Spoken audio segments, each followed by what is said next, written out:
To the winner goes the series on a lovely day in Boston. A Sunday afternoon matinee as the White Sox won the first one in 1-0 fashion. Yesterday it was the Red Sox countering 4-2 in the rubber match on this Sunday. Thanks for joining us once again. Jason Benetti, Steve Stone along with you. And the big change yesterday for the Red Sox was that JD Martinez, the home run leader in baseball, was back in the lineup. When he's in the lineup, it sets off the whole lineup. And yesterday, he hit the decisive two-run home run that actually won the game. So JD, leading the major leagues in home runs, leading in runs batted in. And as you can see, he's a huge force, taking it out to right center field. When he is in the lineup, the rest of the guys have a lot more confidence. He was back yesterday after a sore back, and they believe that there's nothing to it. They believe he's going to be fine, and that's not good news for our Sox. Well, the good news is, though, that the ace is on the mound, or the guy that certainly has pitched like it, 24-year-old Reynaldo Lopez. Last time out, Ronaldo was absolutely outstanding, and he's got a tough mound opponent in Rick Porcello. We'll take a look at Ronaldo as he whipped up a gem. 7 innings against Minnesota with just 1 hit, walked 4, fanned 4, but as you can see, he held him scoreless. He's throwing the ball better and better. The slider was awfully good. His straight change was very good, and the fastball maintained its velocity. So he's a tough customer, and he is, at this point of the season, our #1. Rick Porcello on the other side of the equation against our Sox, 11-8 lifetime, his ERA at 4.35. This year, he's 8-2, throwing the ball well. He's got more than just the sinker that everybody talks about. He's got 4 pitches, and he gets them all over the plate. These are 2 pretty good slugging teams, but low-scoring games in the series so far, a combined 7 runs. We'll see who cracks the score column first. We'll roll it out for you right after this.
Toyota, let's go places. Blue Cross and Blue Shield of Illinois, through it all. By Lexus, who encourages you to experience amazing. And by Miller Lite, the original light beer. Miller Lite, hold true. A trip down the streets of Boston as the White Sox play their final game at Fenway Park in 2018's regular season. The White Sox and the Red Sox, game number 3. Boston a winner yesterday by the count of 4-2. The big blow, the JD Martinez 2-run home run. The Sox 1-0 behind Dylan Covey in the opener on Friday night. The White Sox, that is. And it's been a split so far in what's been an entertaining series. It's been an entertaining road trip. The Sox have had some very good ball games, some decent ball games, and just got outplayed in yesterday's game as the Red Sox, behind J.D. Martinez, won a good ball game, and they're chasing the New York Yankees. The Yankees have been red hot, winners of 4 in a row, 9 of their last 10, and Boston trying to stay in touch, which you'd think they would do throughout the season. They're a half game back as we show you the White Sox lineup, brought to you by the Webb Auto Group, the best lineup of Chevys, Fords, Mitsubishis, Genesis, and Hyundais at the best price. Go to webcars.com. Yolmer's back in today in part because of what he's done against Porcello. Narvaez is the catcher, in for Kevin Smith for the first time this series.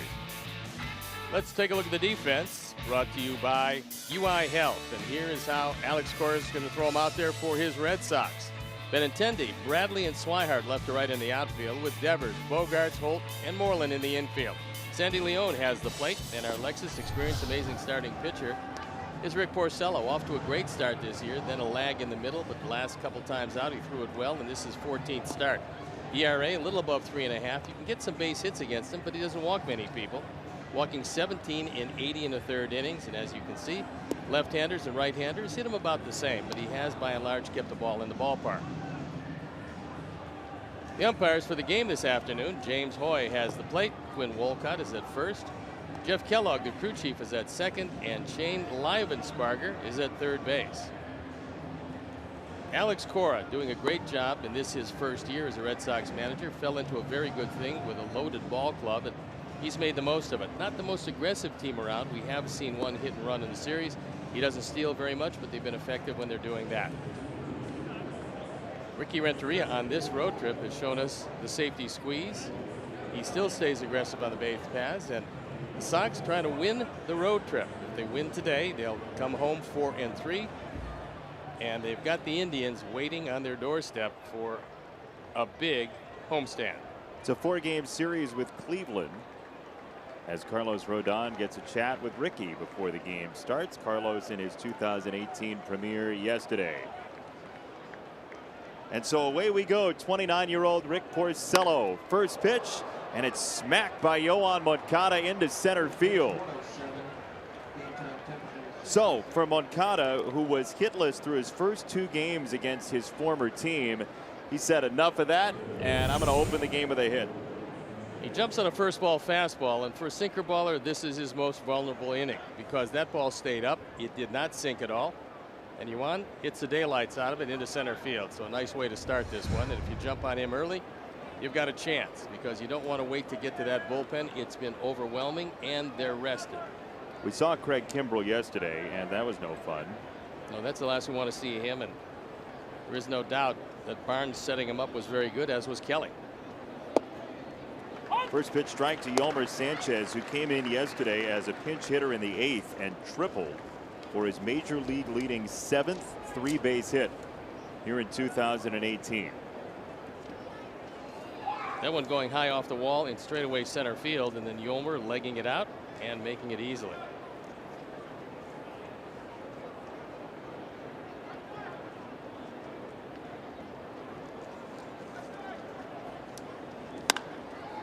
On the ground at first, Moreland spins it to second, and that's all they'll get. It was an inaccurate throw, and Moncada out at second base.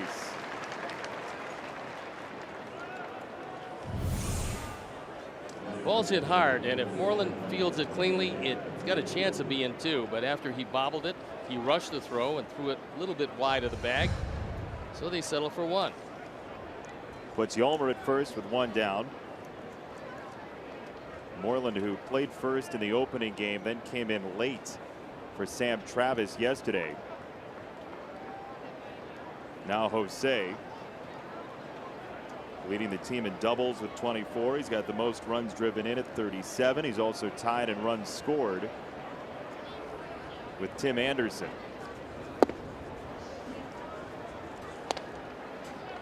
Rick Porcello, a couple years removed from a Cy Young Award, 2016. Then he was mostly sinker slider. He's added a cutter to his repertoire, and the changeup has gotten better and better. So he's a more complete pitcher now than he's ever been.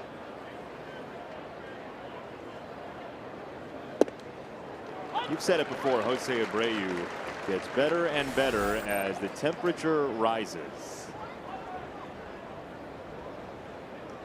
And we've seen it again this year. Yeah, you take a look at the career, and he gets off to a slow start. Then things start to heat up. And in August, where it is red hot with high humidity, he's hotter with less humidity. 1-2 from Porcello to Abreu, who's 4 for 16 against him. 5 of the 9 starters for the White Sox today have seen Rick Porcello.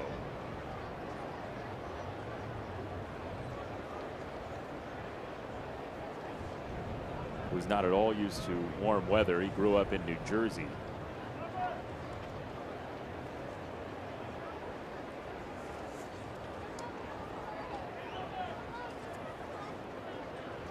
One and two upstairs. Porcello was kind of interesting because in his draft year, he pretty much let everybody know that he was not going to sign, that he was going to go to college. And that's why he dropped way down all the way to the Detroit Tigers, who decided they knew something that most teams didn't, that with the proper amount of money, and he got a bundle, that he would be certainly signable, and he was. And there you see, very consistent, almost identical road and home.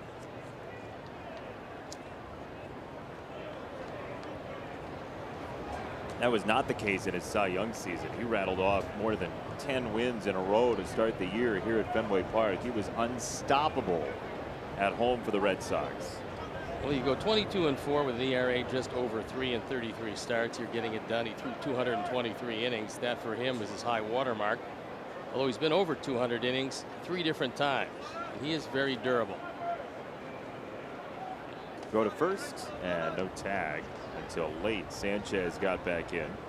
White Sox lead the nation in stolen bases. Red Sox with third.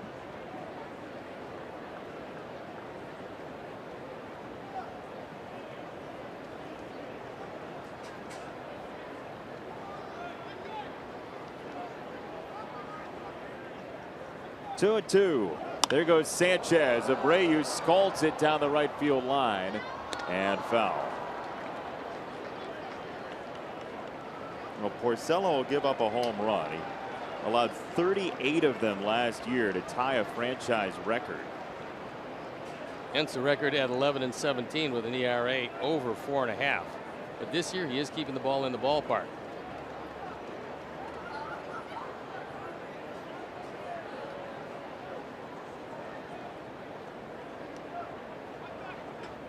Two balls, two strikes. Looks like it's going to be a slider away.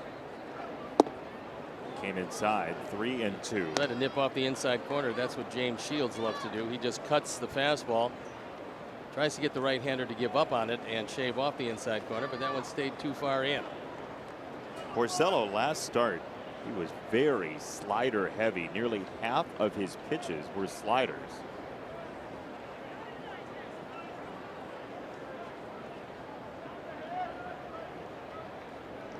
Sanchez at first, 3-2. There he goes, and Abreu skies it foul. Yolmer getting a workout over at first base.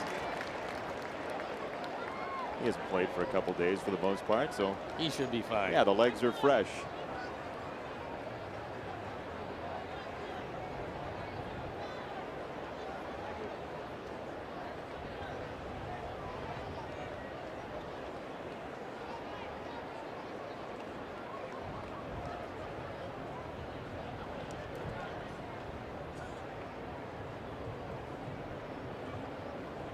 Three and two. Sanchez goes again. Abreu lines it to left field. Benintendi has no play. The monster gets a bruise. Sanchez around third. Another double for Jose Abreu, and it's 1-0.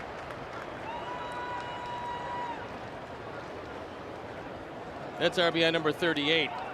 And Benintendi in left field decided that he was going to try to fake Sanchez in that he put up his glove like he was going to catch the line drive with no chance to get it. And Yolmer wasn't looking at him. He realized that that ball's going off the wall and kept on running. See, Benintendi goes over, but zero chance of getting that. Nick Capra giving him the go-ahead sign, and Daniel Polka throwing up his hand saying a slide is not necessary, but Yolmer did it to stop himself. So Abreu drives in yet another run. He, for the moment, breaks a tie with Eduardo Escobar for the most doubles in Major League Baseball. And Polka takes his aim at Porcello.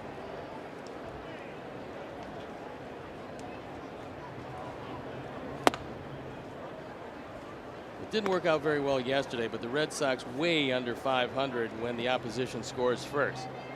Our Sox came up with 2 in the first inning against David Price. Unfortunately, that was it. And 1 so far here, so our Sox have taken an early lead, and usually that bodes well for whoever they're playing.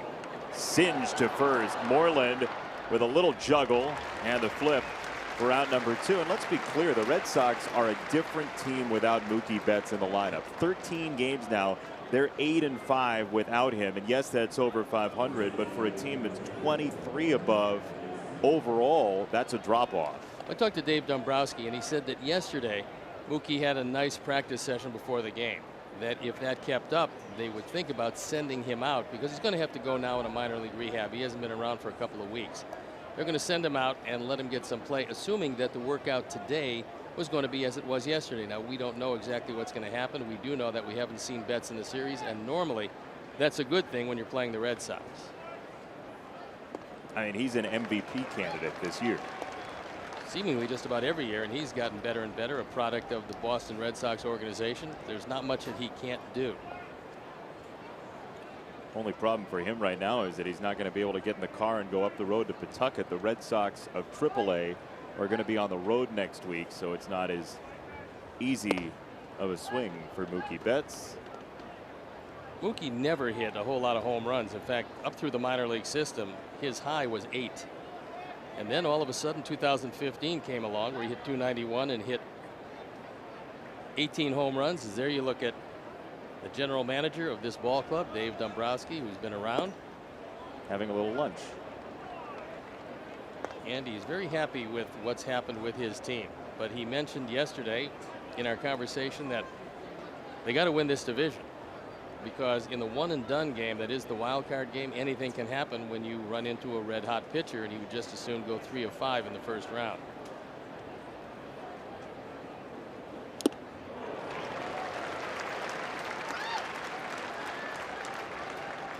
And we talked about the home runs from Betts, 18, and then 31 home runs in 2016. That was his all-everything year where he hit 318 last year, the batting average down.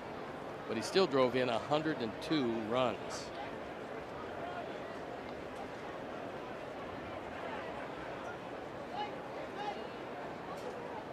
Two.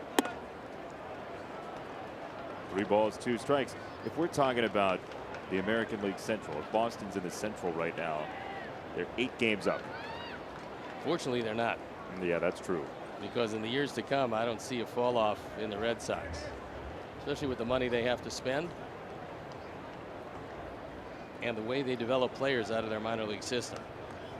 I'd like to come here more than once a year, though. Love the park, love the city. Balanced schedule, they would be. Strike 3 for out number 3. However, the White Sox, for the second straight day, get an Abreu double in the first inning. This one is ringing. Take that, monster. 1-0 White Sox.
They're top 2 in so many categories in Major League Baseball. Benintendi, a large part of that at the top, 360 in his last 23 games. Bunch of lefties, Devers, Holt, Bradley, Swihart, Leone, 3 lefties and 2 switch hitters, bottom of the order. Defensive setup for our White Sox, presented by UI Health, and this is how Ricky's going to throw them out there with Charlie, Trace, and Daniel in the outfield, and Yolmer, Tim, Yuan, and Matt in the infield.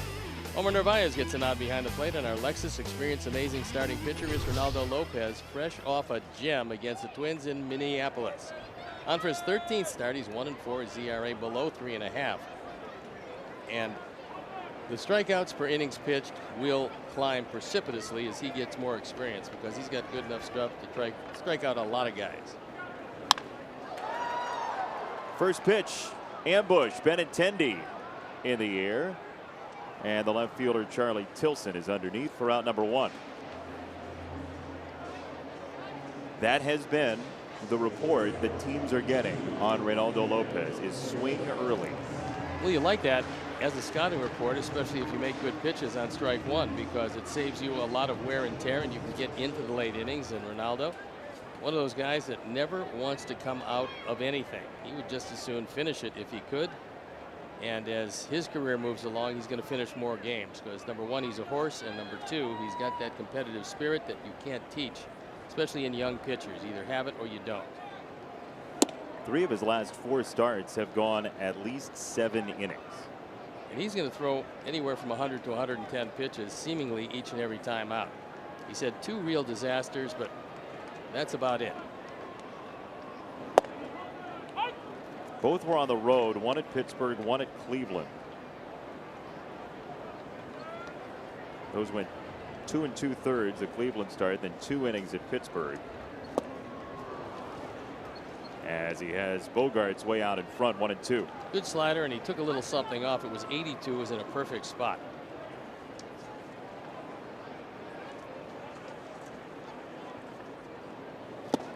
There's a swing and a miss for strike 3. As he pairs a couple up against Bogarts. 2 down, and you look at this for Lopez. 6+ innings, 2 or fewer hits this season. He's tied for first in Major League Baseball with John Lester. Take a look at the other 2 pitchers he's tied with. Lester, and Scherzer has 3 of them. You got Lance McCullers, who's got great stuff. Cueto, Corbin, Newcomb. Pretty good pitchers on that list. Yeah, Ronaldo Lopez is a budding star for the White Sox, wouldn't you say? No doubt about it. And the oddity of that trade, and of course the trade is with the Washington Nationals, was you can make a good case for Lopez and Eaton straight up.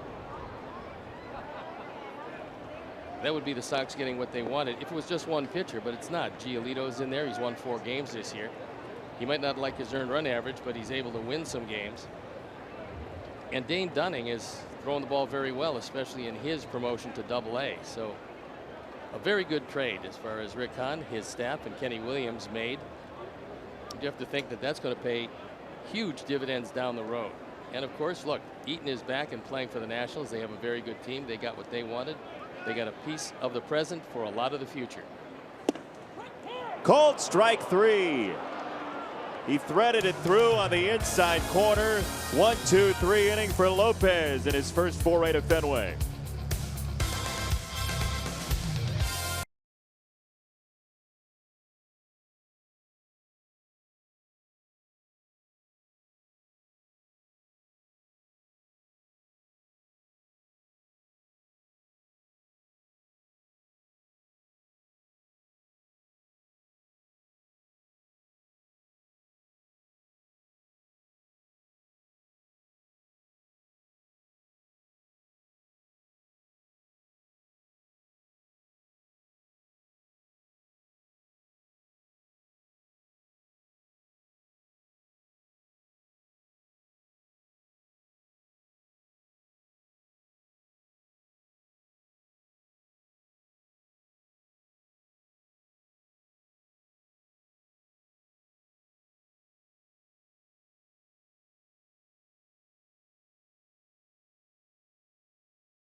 moment later in today's game.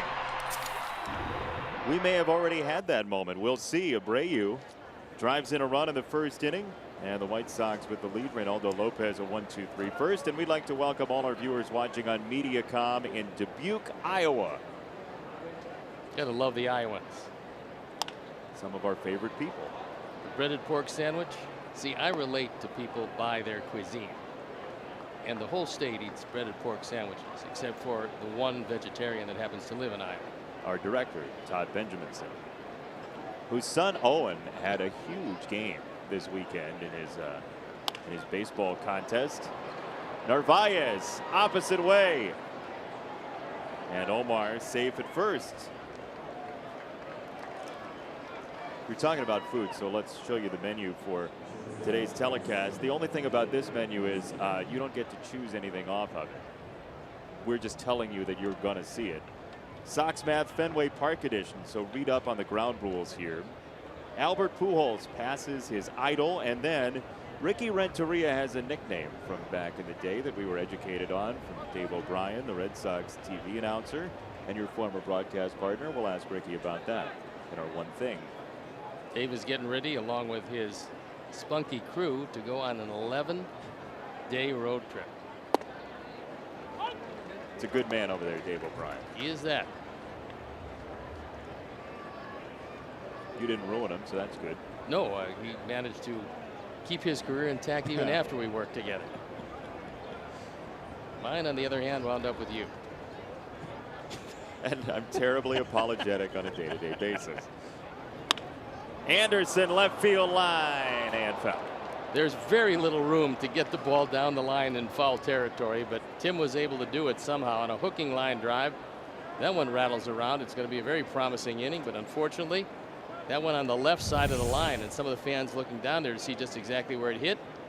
As you can see, there's probably, let's call it 2 feet that you can fit it into, and he was able to fit it in there. There's Obi, along with Jerry Remy and Dennis Eckersley. Of course, that's Eck to his left and Remy to his right as they enjoy a 3-man booth. Jerry enjoys a drink. Talked with both of those stalwarts before the game today. And Eck was very impressed with the Sox bullpen, our Sox bullpen, because number one, the bullpen has been outstanding in this series, and number two, he just likes the arms, particularly Jace Fry. Said the curveball was magnificent. When he liked it, went right at the hitters, and so Eck knows where he speaks, being a Hall of Famer and a 20-game winner who started out of the bullpen late in his career. Close again, 2-2. If Dennis Eckersley likes your stuff, you're doing pretty good. Well, Eck had some of the greatest control to ever play this game. I mean, he would go years where he'd walk 3 or 4 guys in a season. Just magnificent years. Tim Anderson's debut anniversary starts with a strikeout, 1 down.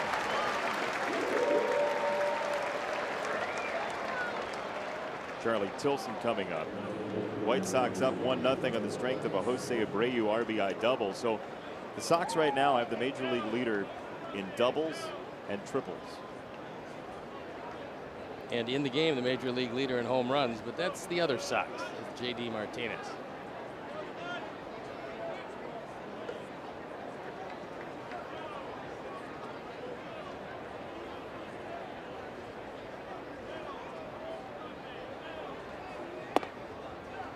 Charlie takes strike 1 at 87.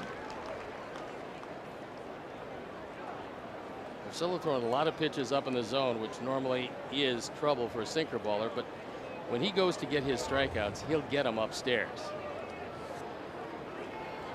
And if the sinker is good, it makes that high fastball even better. First series for Charlie Tilson here at Fenway Park, and we talked about him being able to play the Green Monster and learning that, but after game 1, asked him what it was like out there, and he said, well, the one positive is that the fans here are so far away from you when you're in left. You hear everybody jeering the center fielder, but nobody's really yelling at you because they're up a long way. So it's a little quieter out in left. Left field side and down for a hit for Charlie Tilson. So Narvaez and Tilson, the lefties in the inning, each with singles.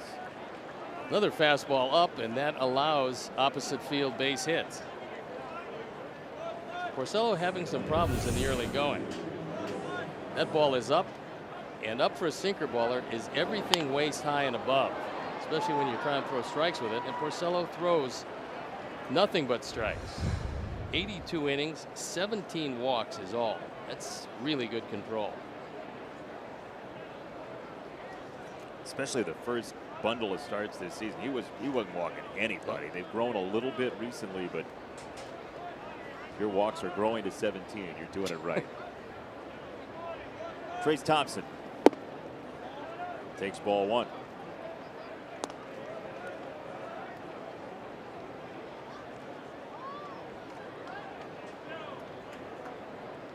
Four hits already in the game for the White Sox, trying to win a series against one of the top teams in baseball, the Boston Red Sox. This after last weekend taking 2 of 3 from the best team then in the National League, Milwaukee. Then going to the home of the Twins and splitting that series, which is a pretty good trick, although the Twins this year haven't been near as dominant as home as they normally are. 16 and 17 at home. Of course, even more woeful on the road at 11 and 17 are those Twins.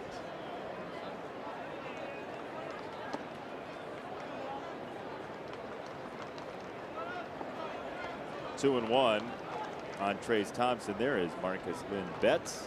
They call him Mookie, an avid bowler, an avid baseball player who's not able to do either right now. I was told we were going to see Mookie Betts.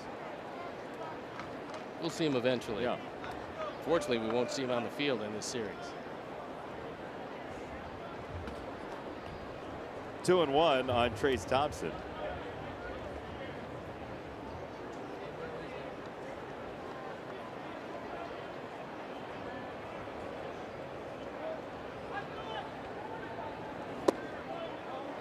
Three balls and a strike, so 2 on, 1 out. That's a very good pitch, and James Hoy said it was outside. Porcello liked it a lot, as did his catcher, as you would expect. But James Hoy thought it was wide of the plate. That's a pivotal call in this at bat. Now most likely he's going to throw a fastball here at 3 and 1. On the ground, left side. Devers gets over there, and it's only 1 out. Runners at the corners, 2 down.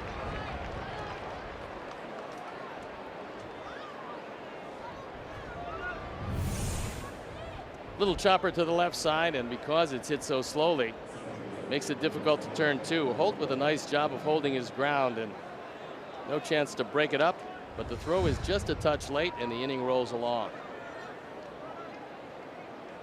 Leone out, giving signs to his infielders. That's in case Trace Thompson was to run, but you don't have to worry about who's covering second, because in a severe shift, the only guy that can cover second is Bogaerts.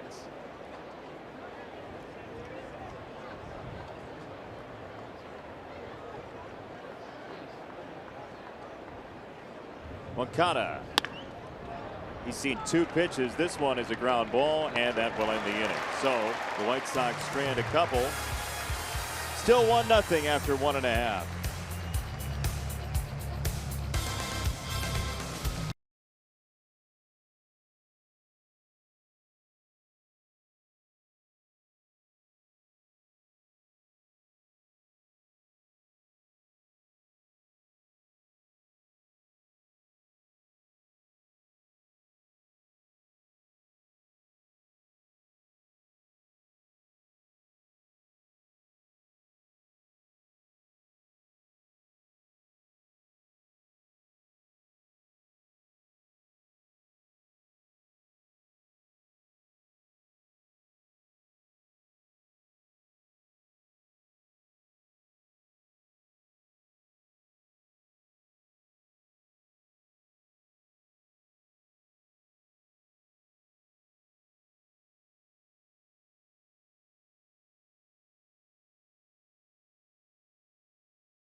100 golf courses, all located in Kohler, Wisconsin, which happens to be 2 short hours from Chicago. Learn more at whistlingstraits.com/socks.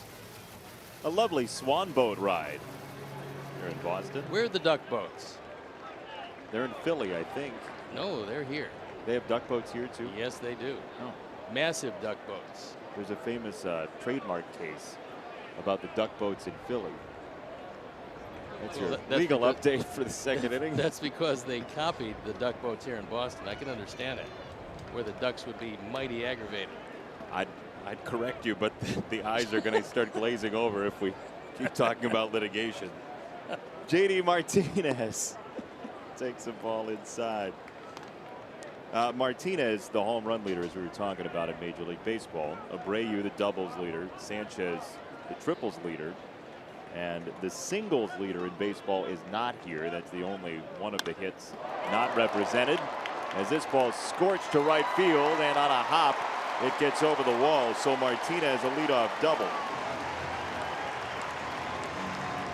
Yesterday, JD Martinez, after the first 2 at-bats, decided that he didn't like his swing, and he went into the locker room, took a look at the video from the first 2 at-bats, and then took some swings in the cage and decided, well, there's a lot of hits to right and right center field. So he hit it out in right center, and this time a double down the line. This one bouncing out of the ballpark with that low wall. This man can just flat out hit.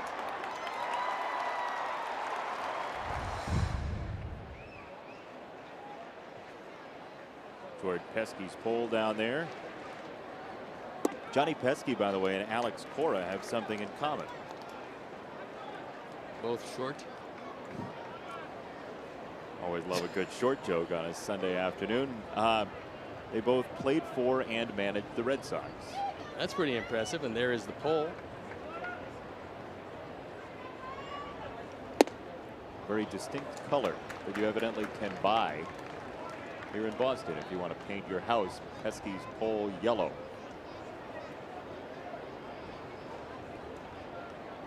You can also purchase the green of the Green Monster, although it's a light green these days.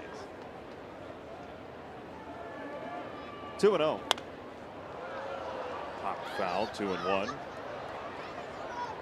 This ballpark is full of nostalgia, full of history, and full of vegetables as well. There's a greenhouse as you walk toward the Green Monster seats, facing out of the ballpark, where they grow their own plants. So if you need any arugula in the third, we can furnish you. Into right field, a base hit for Rafael Devers. Martinez is home, and we are tied. It's been JD Martinez who has worked hard with Devers. He saw some things he felt he was doing wrong, and because he is a great student of the science of hitting, he decided to impart his knowledge to Devers, and he takes that outside pitch. And this ball's off the plate, moving away, and Devers is able to drive it into right center field to drive home his 29th run of the year. So despite the fact that the batting average isn't up there, the run production is.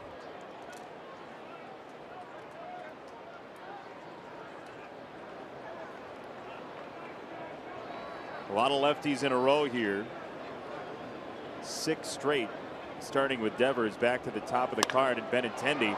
Runner was off. Moncada then doesn't have a chance to turn 2.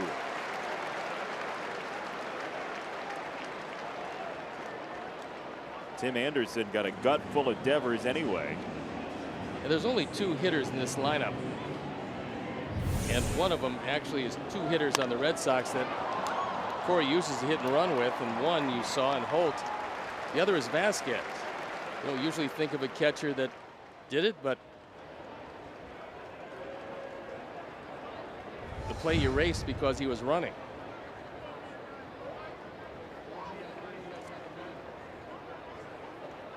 To Jackie Bradley Jr.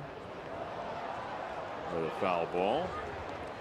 We talked about it before. Alex Cora has the Red Sox swinging much more often. He wants to make sure that they are hitting their pitches this year. Felt like watching video last season that there were too many good pitches they let go by.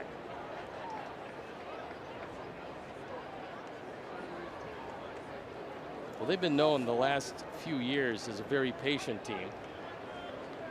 And sometimes the best pitch you're going to get is the first or second pitch of the at-bat. Also this year under Cora, they're running more than they have, as illustrated by the hit and runs, but they've also swiped 47 bags. And that for the Red Sox is a high total.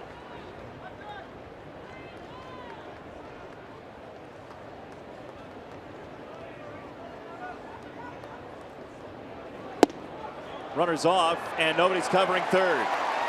Devers steals third base. That's just a heads-up play because Yolmer was well off the line and didn't react as well to him running. But watch it again.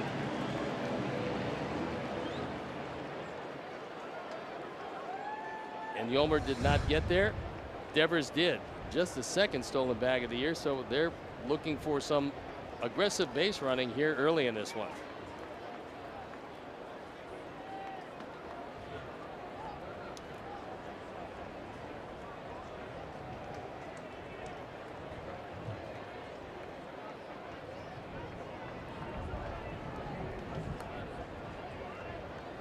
And now with the infield in, Lopez returns his focus to Jackie Bradley Jr.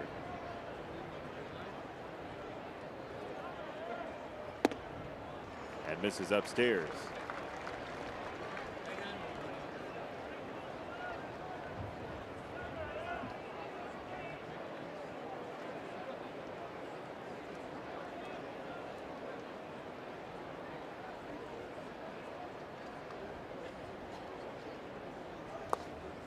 Three balls and a strike. Blake Swihart is next.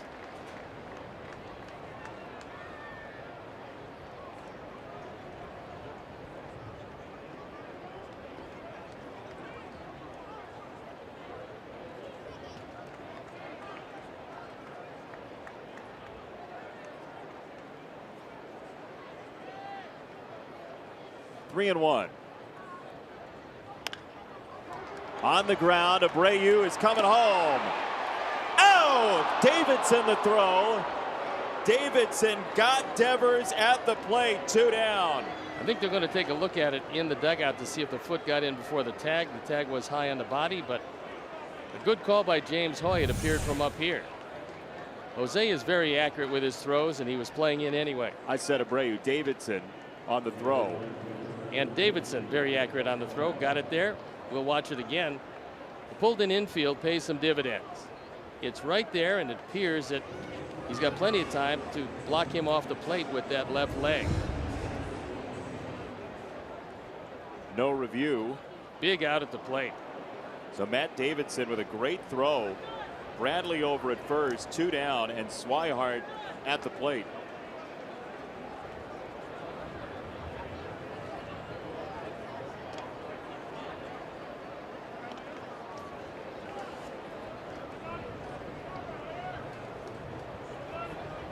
Bradley 6 out of 6 in stolen bases, and odds are overwhelming in this situation.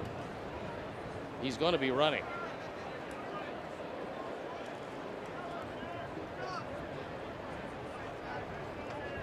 There he goes.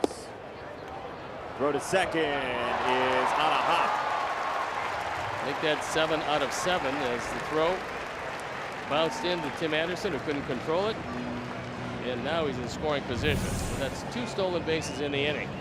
He doesn't get a great jump. This ball stays in the air. He's going to get him. It doesn't, and he doesn't.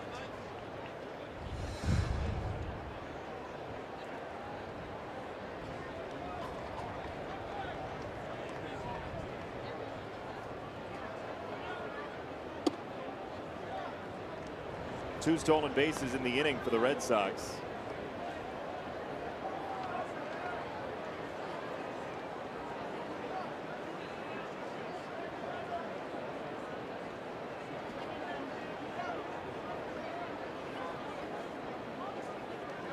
One. Foul this time. Davidson was there. 1-2.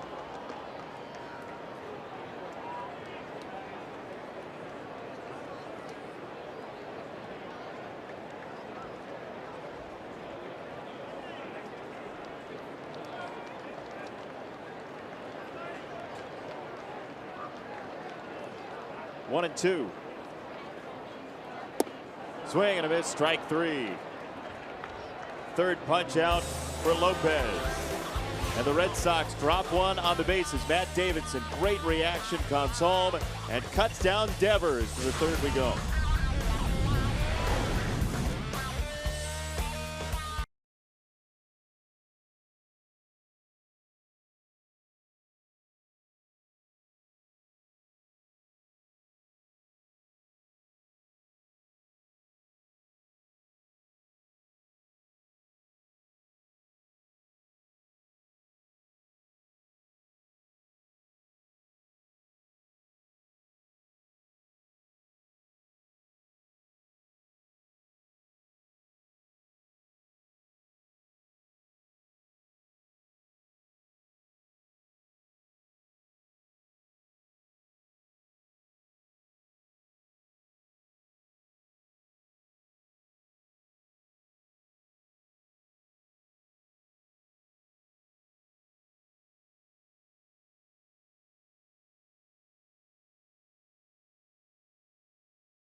Guaranteed rate. Dane Dunning with another gem last night for AA Birmingham. So 9 starts deep.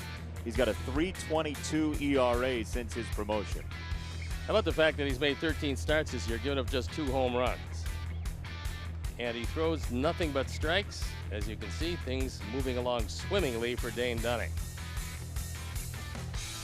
Got a very good understanding of his own stuff. He's very much a student of pitching. And so Dane Dunning, part of that trade that netted Reynaldo Lopez, who's starting today for the White Sox. In AA for his first season above A ball. 1-1 on Yolmer Sanchez. Yolmer hit it hard the first time, but hit it right at Moreland.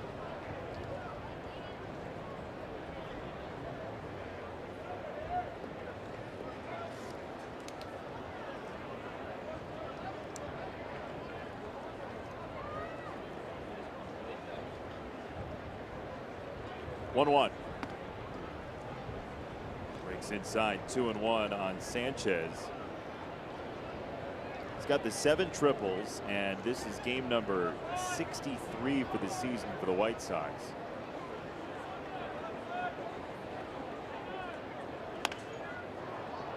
In the air left field. Benintendi in charge out there for round number 1. Friday, June 22nd. White Sox take on the Oakland Athletics, 7:10 p.m. Loyola Medicine presents a spectacular post-game fireworks show. Loyola Medicine, we also treat the human spirit. For tickets, visit whitesox.com or you can call 866-SOX-GAME. One down for Abreu, who doubled in that run in the first. He's now got a hit in 9 of his last 10. And continues to be one of the hottest offensive players in Major League Baseball.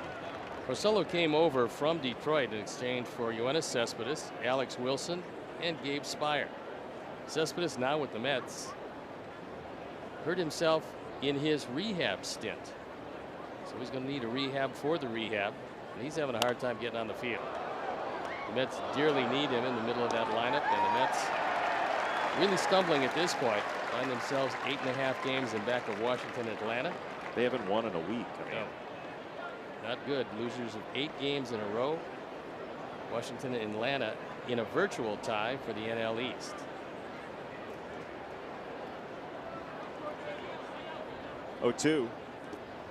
one hopper.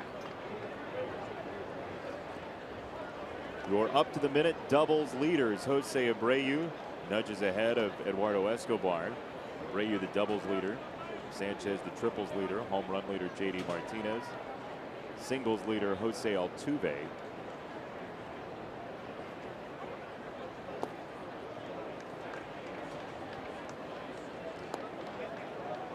Red Sox, by the way, are in second in terms of pitching staff strikeouts, with the Astros being number one with that remarkable staff. Astros might be looking for a closer because they've had some trouble. They don't have a whole lot of troubles, but that's one soft spot. The Astros find themselves in a virtual tie with Seattle. They've won 4 in a row. The Angels have won 6 in a row, despite the fact that Ohtani, one of the big stories in baseball, is on the shelf. They don't know when he's going to come back, but he won't throw a baseball for 3 weeks, and they won't ask him to hit for that amount of time.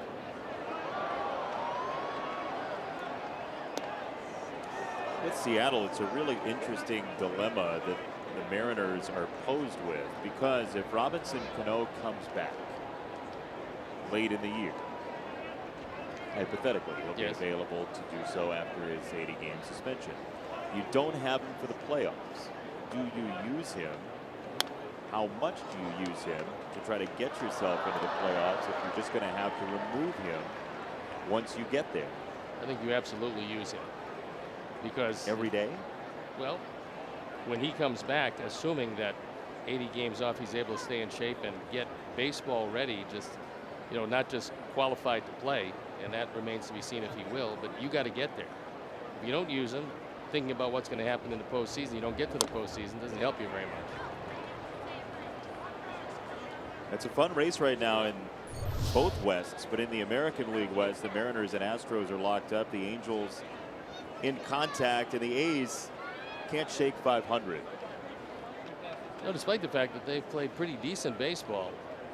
But looking at the 3 clubs ahead, it's going to be difficult for the Athletics to think about it this year. However, they've got building blocks on the corners at first and third, and Chapman and Olsen.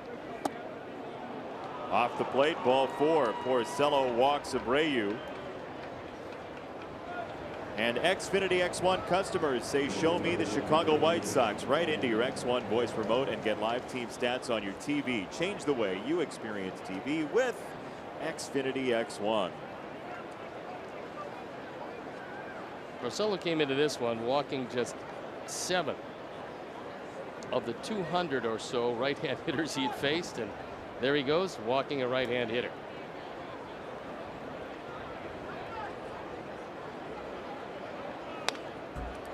You might think it's a pitch around if Abreu's up with a runner at second and 1 out or something like that. That was just a missed spot.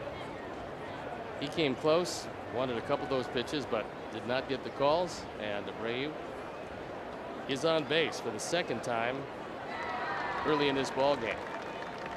50 pitches so far, and so he will not keep his pitches to a minimum here this afternoon.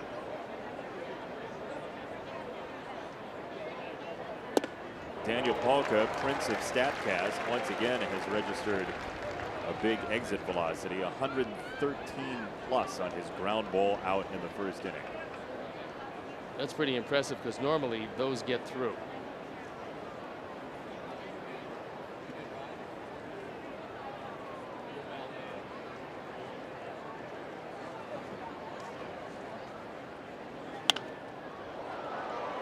In the air and foul.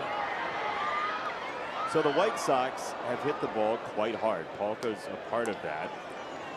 This season, entering play, see the Yankees at 84, 51 for the Red Sox, but the White Sox are now 3rd with Daniel Palka's hard ground ball to first. So look, there is some significant muscle in this lineup.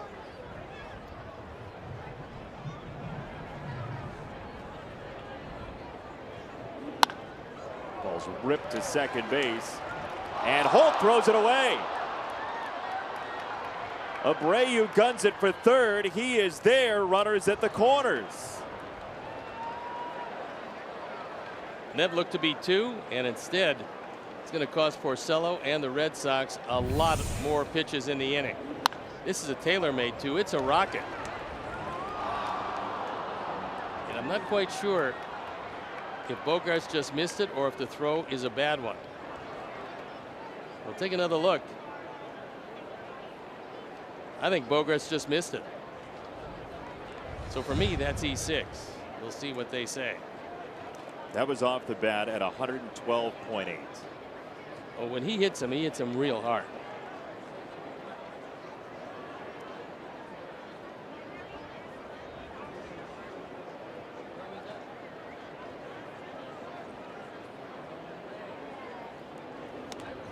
And Davidson gets hit.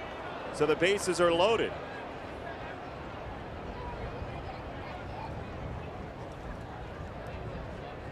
Porcello's command gets dicey.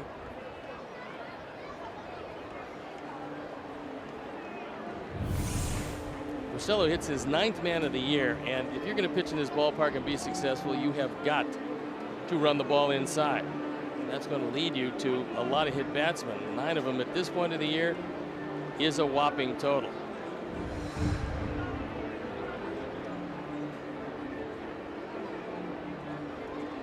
So now meeting at the mound after a walk, an error, and a hit batter. Still no hits in the inning. And the bases are loaded with a chance to put a little daylight between our Sox and their Sox. And it's Omar Narvaez who, in his last couple starts, has hit the ball better. He had his first multi-hit game since April last time he started, and now a base hit in today's second inning. Dana Levangie has had his say-so in his first year as pitching coach of these Red Sox. Omar pops it up. Xander Bogaerts for out number 2.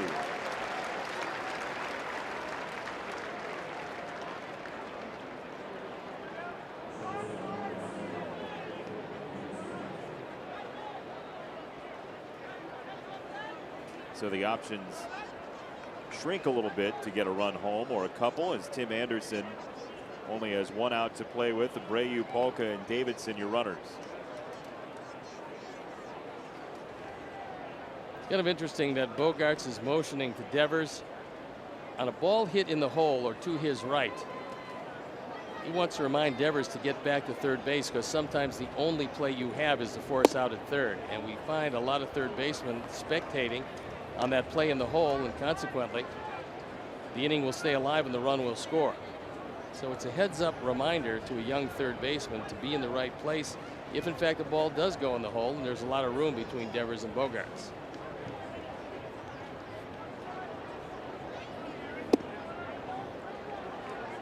Tim takes ball 2.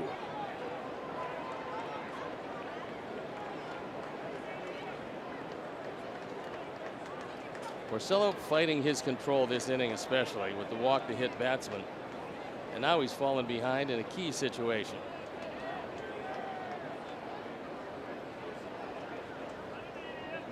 See if he feeds him a fastball. 2-0. He missed. 3-0. Charlie Tilson is next.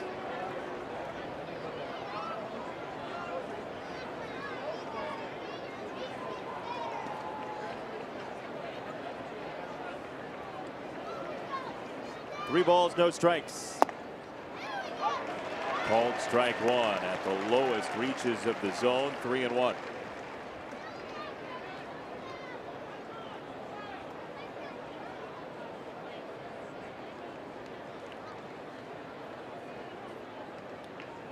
A walk, an error, a hit batter. Pitch number 60 of the day for Porcello. Tim takes ball 4 and the White Sox lead.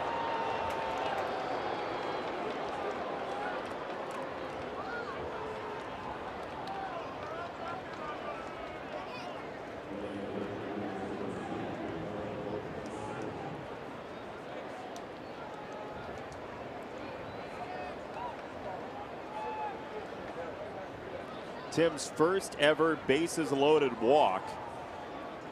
gets the visiting Sox a 2-1 lead, and now Charlie Tilson. And in the early portion of his career, some of the things you never thought you would see is a bases loaded walk authored by Tim Anderson, but he drives in his 26th run of the year.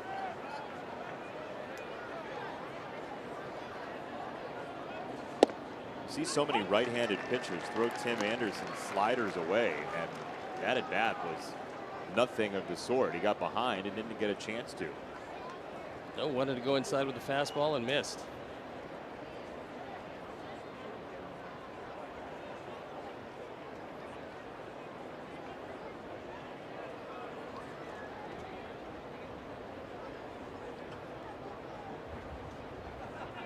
Oh and 1. That one breaks in the dirt. 1 ball, 1 strike.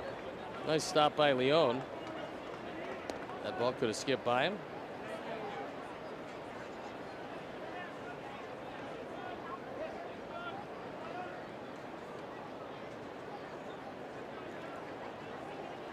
A lot of pitches this inning. Is that one error made on what should have been a double play have cost him 1 run so far.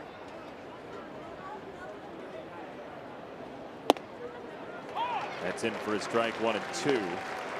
Close pitch.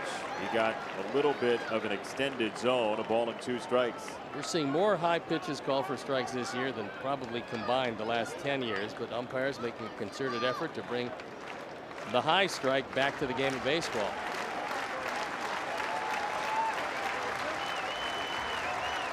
One and 2. Tilson hits it in the air just outside of the infield, and Bogarts. White Sox do get a run and the lead back on the bases loaded walk for Tim Anderson.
Fan night at Guaranteed Rate Field. You can watch the Sox take on the Indians, then visit the authentic fan booth located outside sections 157 and 158. You can also grab a free fanny pack while supplies last.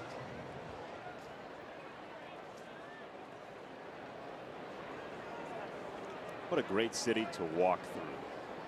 Boston's one of the best walking cities in the country. Beautiful architecture, which I know you appreciate, and historic trails wending its way through the city. It's just great. Then you can stop at a Dunkin' Donuts. You can get your maple filled or frosted, and I'll get my crumble, butternut crumble. Your favorite. Yes. And it's not close. If there was a room full of dogs and butternut crumble donuts, you'd be in heaven. To first base, Davidson plays it into his chest for round number 1. Parents, register your little one for the White Sox Kids Club during your next trip to Guaranteed Rate Field. Membership's completely free and available to any kids 13 and under. Stop by the Xfinity Kids Zone located in left field to secure your custom Kids Club ID badge. Those are nice. For more information, visit whitesox.com/Kids Club. Ronaldo, in fact, is 11 years older than you need to be to join the Kids Club, but you could have a White Sox Kids Club for the rotation outside of James Shields. This is a very young rotation now, and it's going to get younger.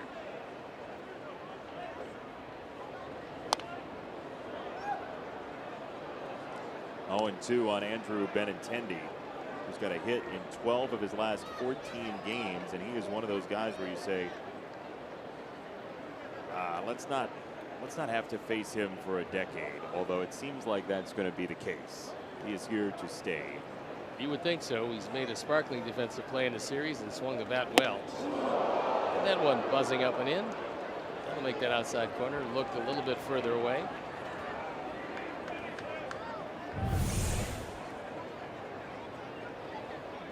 Narvaez wants a high fastball. Probably didn't want it inside quite that much, but that'll get Andrews' attention.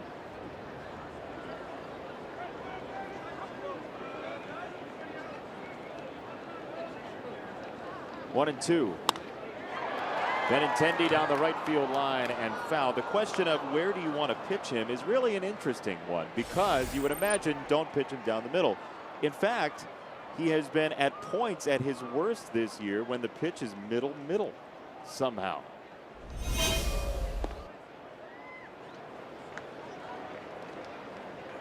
I mean, there's a good bad ball hitter, but then there's a guy who doesn't hit the greatest pitch, which is intriguing. Check swing, foul ball. That was a good slider that Benintendi was able to just barely touch. No rhyme nor reason why a guy does not hit the ball down the middle with authority, in that maybe too much thought goes into it. When he sees it there, doesn't know what quite to do. Pull it or take it the opposite way. Up and out, 3 and 2. That high and away fastball to a left-hand hitter is a product of not staying close long enough for Ronaldo Lopez. When that happens, your arm cannot catch up to your body flying to your left. And there's an example of it. 1 out walk for Benintendi. One spot that Ronaldo is going to have to work on is holding base runners close, and it doesn't really entail just the move alone. It means also holding the baseball for a while, going over there with a move other than your best on occasion. But timing is everything for a base stealer. When they get the pitcher's timing, they run at will, and Benintendi has swiped 10 of 11 this year. Red Sox now at 49 steals. They've been caught just 10 times.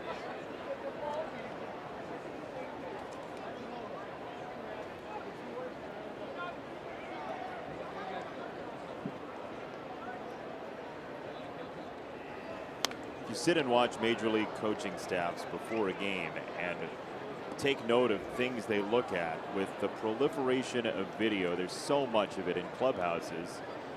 Every team has somebody who's in charge of looking at the pitcher that day. The starting pitcher's move to home plate, and if it differs even by an iota when he's picking and when he's throwing home. If that happens, I mean, that's one of the keys. That's what you look for, and that also goes into advanced scouting, because that's one of the things they make prominent against each and every starting pitcher.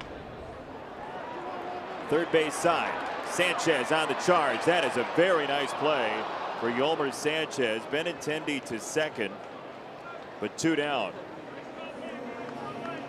That was a do-or-die play for Yolmer. He realized that he had to charge the ball and get to it and smother it on the short hop if he could. So Benintendi's got some speed. You see Tim Anderson drifting to third base where he should be, because Yolmer vacates the bag. There's no chance for him to get back.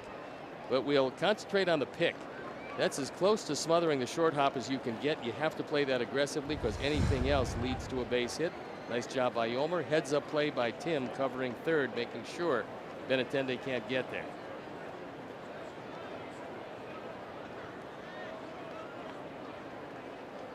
Mitch Moreland does the whirly bird. Ball one. So we'll check Lopez now, because that was one look back to second base and then to the plate. That's what he has to vary with a decent base stealer, and Benintendi's a good base stealer at second.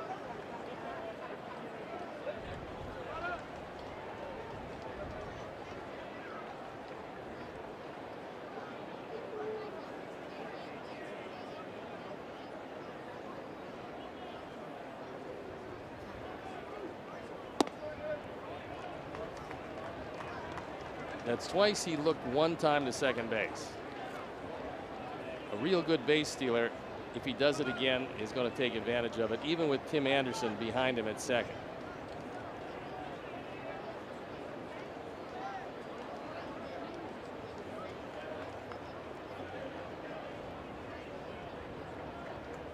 One look.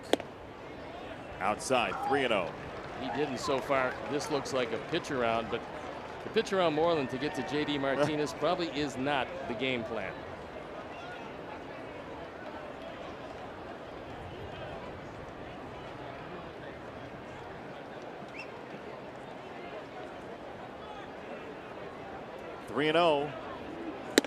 Now it's ball four. 2 walks in the inning, first 2 of the day for Lopez, and it is Martinez as the infield converges to talk to Lopez. Well, Omar has to be talking about staying closed, because we talk about losing your left side as it flies open. That means the arm drags and it stays away, and normally up and away to the left-hand hitters. So now they've got some big pitches to make to one of the best hitters in baseball, J.D. Martinez.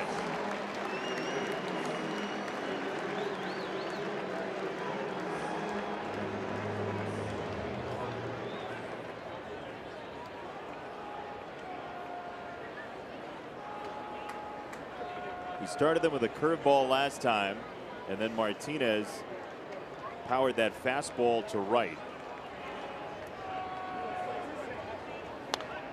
Martinez swinging at the fastball at 97, fouls it away.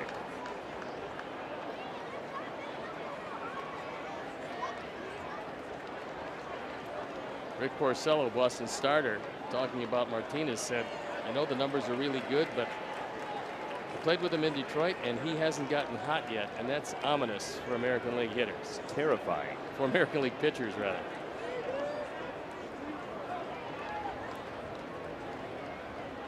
Oh and 1.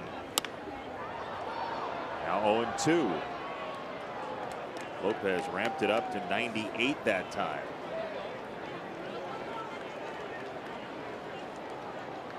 Two outs of runners in scoring position. When you're hitting at or near 400, in the case of J.D. Martinez, over 400, you're getting it done.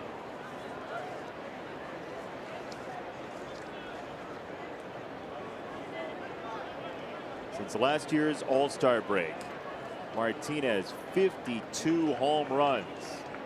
Lopez ahead of him here, 0 and 2.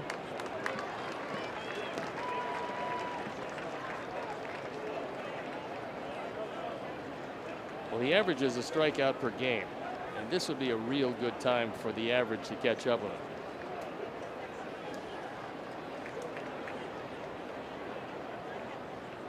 One ball, 2 strikes. And Lopez looks at second base.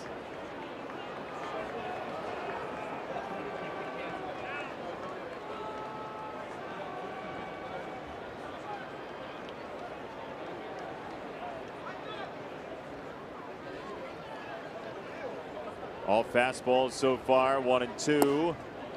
He goes away from it. 2 balls, 2 strikes.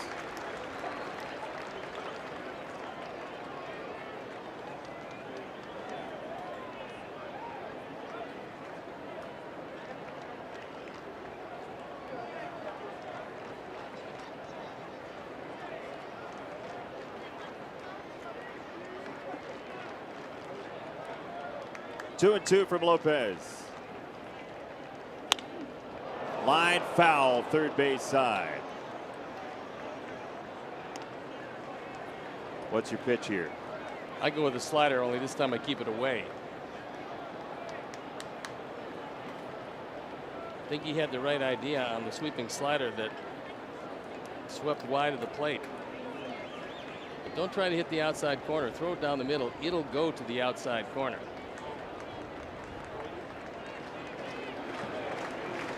Lopez 2-2. Tried to throw a fastball by him, and he got a whole lot of the plate. Martinez fouled it off to the right.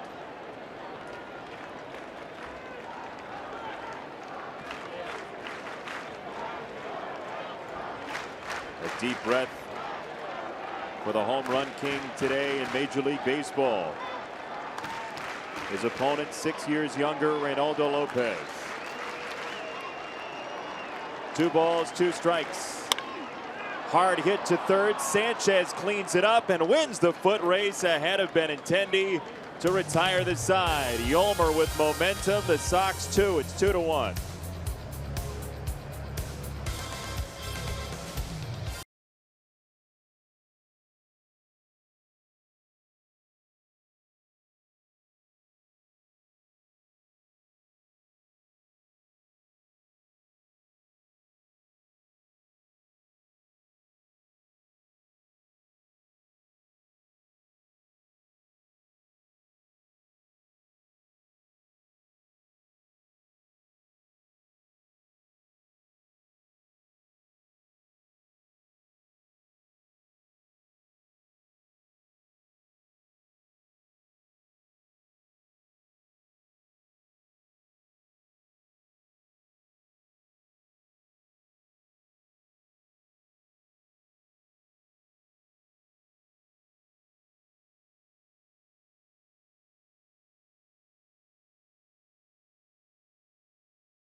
The official mortgage provider of the Chicago White Sox. Get started today at rate.com. The USS Constitution, launched in 1797. It's a great history in Boston.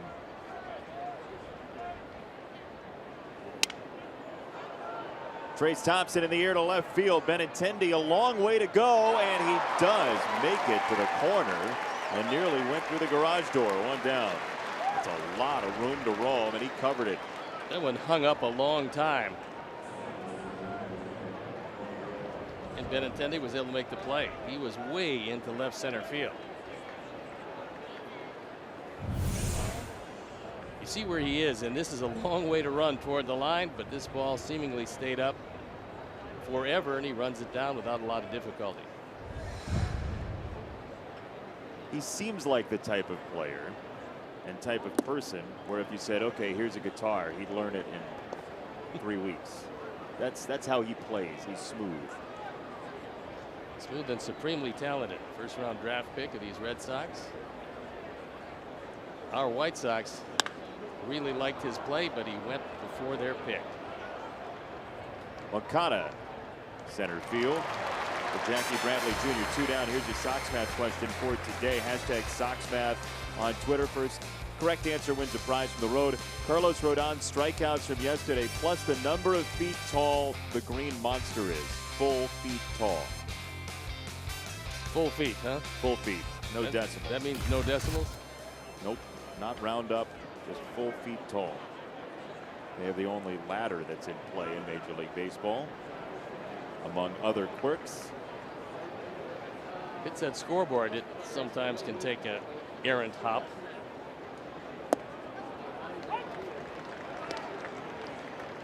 There's There the it is. ladder. Up to those green monster seats that developed in 2003, and that's a pretty good view of the ball game, huh? It is that. They have multiple people in there running the scoreboard during the game.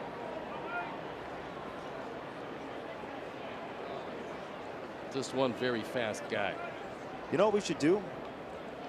One game here in the coming years. We should do a game where one of us is out on the scoreboard and one of us is in the booth.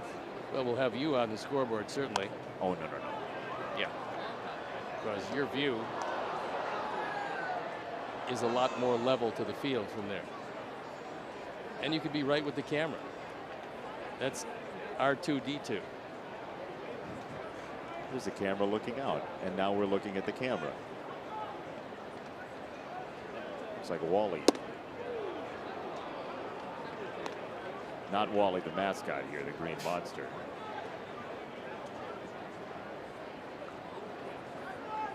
Why don't you go run that camera? Nah, I like it up here. Good view. 1-2, called strike 3. Looked like it might have been inside. Sanchez takes the brunt of it. Bottom 4 next.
Wintrust.com/socks to learn more. Wintrust Community Bank, member FDIC.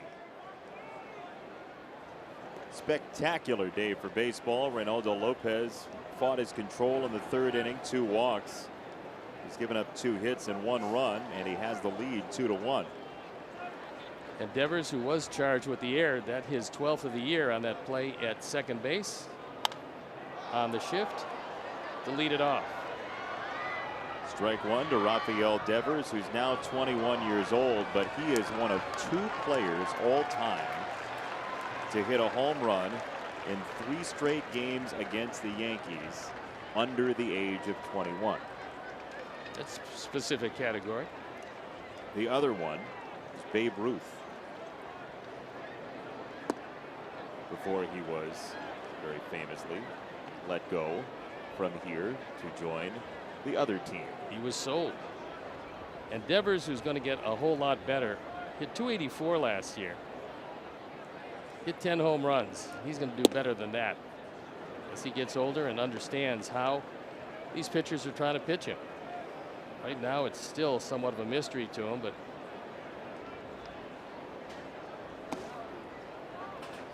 last year he had a nice postseason against Houston, hitting .364 with 11 at bats.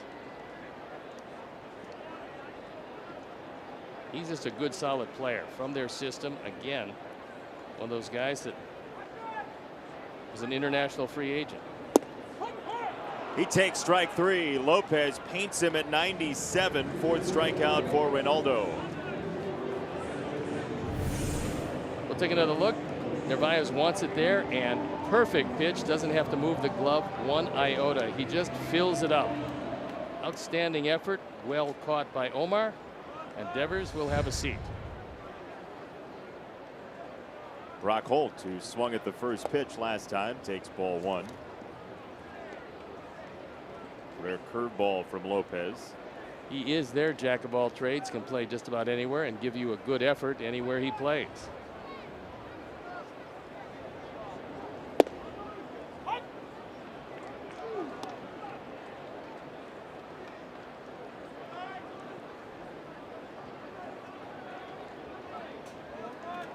One. Tap foul. 1 ball and 2 strikes on Brock Holt. Just 1 for his last 9 as he stands in.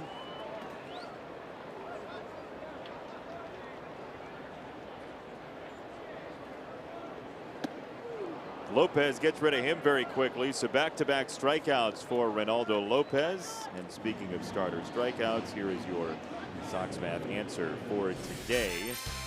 Carlos Rodon, 7 strikeouts. The Green Monster is 37.2 feet tall. 44 your answer. Jay Rhesus in first. He gets Sox Math the home game for his 92nd win of the year. Once a series, he's in. There's ball 1 to Jackie Bradley Jr.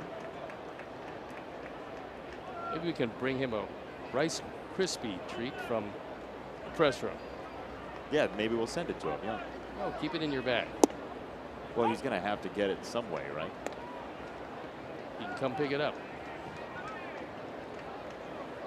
Seems like a long way to go for something that probably isn't terribly non-perishable. In the air, center field. Trace Thompson manning that position. 1-2-3 inning for Lopez. One thing with Ricky coming up after this.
Favorite nickname you've ever gotten and why? Oof. Well, that one was a good one. I just it was a situation in which I came out of nowhere and ended up being a part of the expansion at that particular time, and was used in different situations and had a good time with it, and I think we all enjoyed it. So secret weapon sticks pretty good with me. Thanks. You're welcome. A lot of teams have a secret weapon, and Ricky at that time was the Marlins' secret weapon. There's Dave O'Brien, who was down there at the time as the voice of the Marlins. How about that? Good broadcaster and can do all the sports, and a good guy on top of it.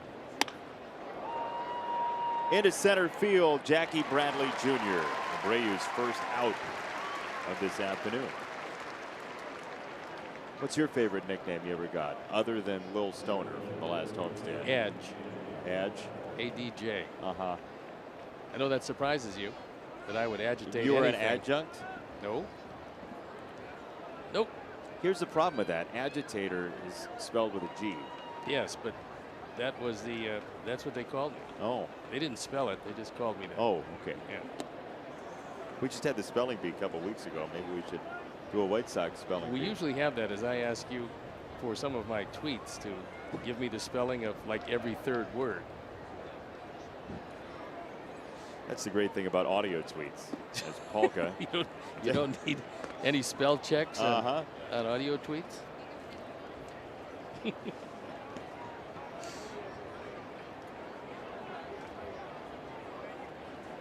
2-0. Polka rips it to right field, and another laser beam down the right field side for Polka. He is on his way to second. It is a one-out double. That one I don't think was hit as hard as his ground ball previously, but hit hard enough. That was right down the middle, and Daniel doesn't miss it. Darryl Boston said, go ahead. They will not get you from that corner.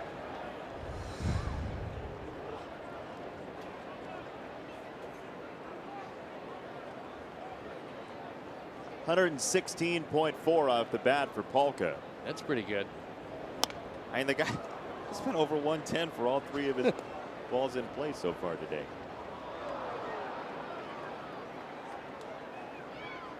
That's, I mean, that's like Stanton territory, Judge territory. That's true. You get it down in the zone, anywhere from the belt to the knee, and he pulverizes it. 0-2 on Davidson, who was hit by a pitch in the third, which helped push the rally along. That eventually ended up in a bases-loaded walk for Tim Anderson. He was hit in the right forearm, which fortunately doesn't involve any bone.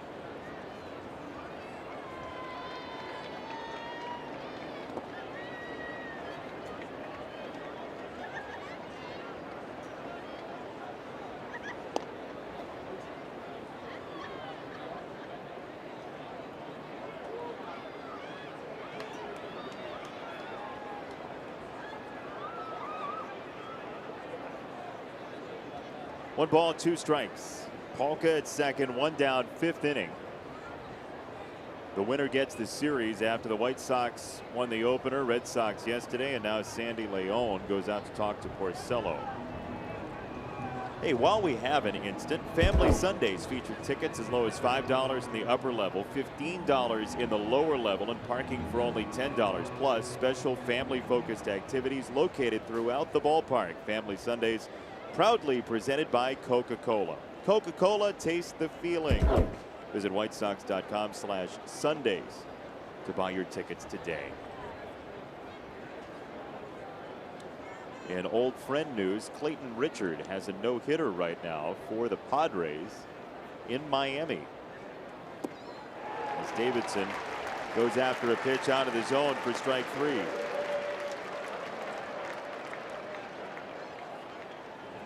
That was a good slow curveball from Porcello. He doesn't throw many of those, but when he does, it's very effective because it's a surprise. That ball just drifts. Relative for him off-speed pitch, and he mystifies Matt.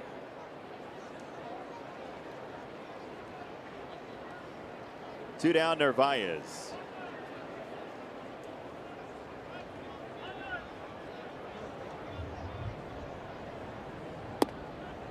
Ball one.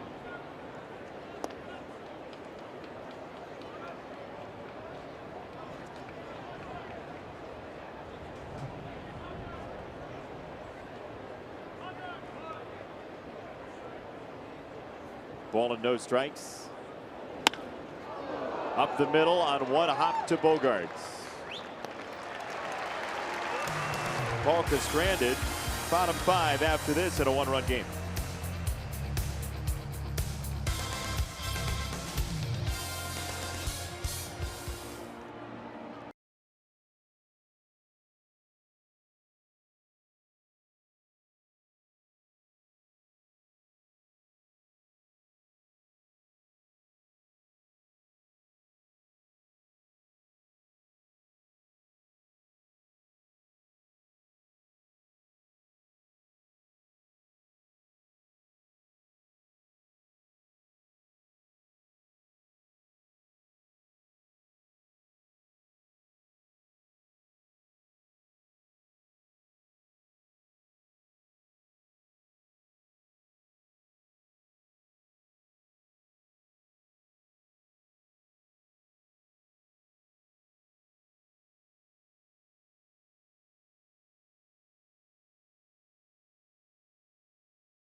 Today with a lot of life on it. That was one of his best sliders.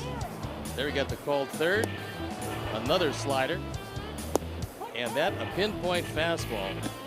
So Ronaldo throwing it real well. He's only given up a couple of hits. And his hits per innings pitch continued to be among the best in baseball. In the air, right-hand side, Polka on the charge. Daniel is there for out number 1. Swihart retired here in the 5th. Daniel got a late start on that, but even with the wind batting it down, he was able to run it down, as that one stayed up for a while. We'll watch it again. Well off the line for this one, and comes across into right center. Ronaldo very happy with that. Ricky Renteria said before the game that Daniel Polka has been working every day tirelessly in the outfield, trying to get better, knowing that if he can play a solid outfield, he'll be in the lineup more often. I don't doubt it for a minute, the way he can swing the bat, especially against the right-handers, and he's had some battling at bats against left-handers this year. Yeah, Daryl Boston especially has been out working with Daniel Polka before these games and before the games in Minnesota as well, trying to help Daniel get acclimated to right field in the majors, and part of that is simply reading the ball off the bat.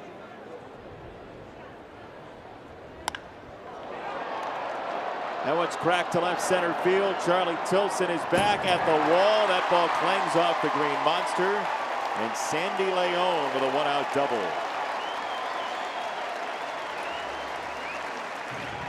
Today with the wind, and it's not much of a factor, but enough.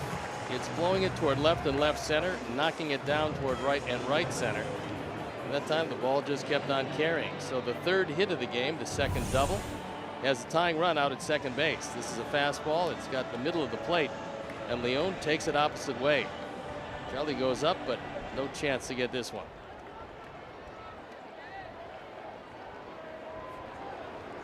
We saw Trace Thompson there to back him up. Everybody in the Sox clubhouse, especially the guys who've not played in this park before, have preached the importance of team defense off that left field wall as Moncada throws out Benintendi. 2 gone. Bogart's coming up. And it's not only the center fielder backing up the left fielder, in this case Thompson, but Tim Anderson. On balls hit to left field, many times he's got to go out there also, because it takes some crazy caroms, not only off the stepway, the step ladder that you see there, but also off the fence if it hits one of the numbers on the scoreboard, because that's not exactly a smooth surface out there. No, there are panels and windows and light bulbs, and playing for a true bounce is a pipe dream. Yeah, you see really strange caroms here. Xander Bogaerts takes ball 1, and Narvaez knocks it down with Leon at third, the tying run. Leon was coming down the line aggressively on a secondary lead, and that's good. It would have allowed him, if this ball got away a little bit longer, to score. Even though he is a slow running catcher, you still can be a good base runner and take advantage of what the opposition gives you. So he knows with Yolmer well away from the bag, he's got a chance to get that good secondary lead.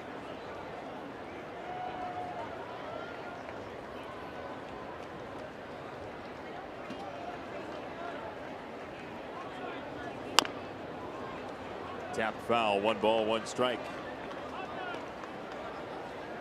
Well, Bogaerts typically won't let you walk him. His last 4 games, he's gone without a walk. He's got 13 compared to 44 strikeouts this year.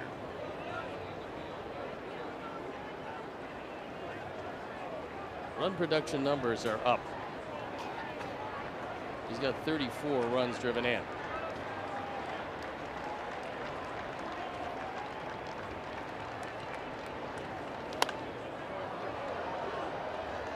One and 2 on Xander Bogaerts.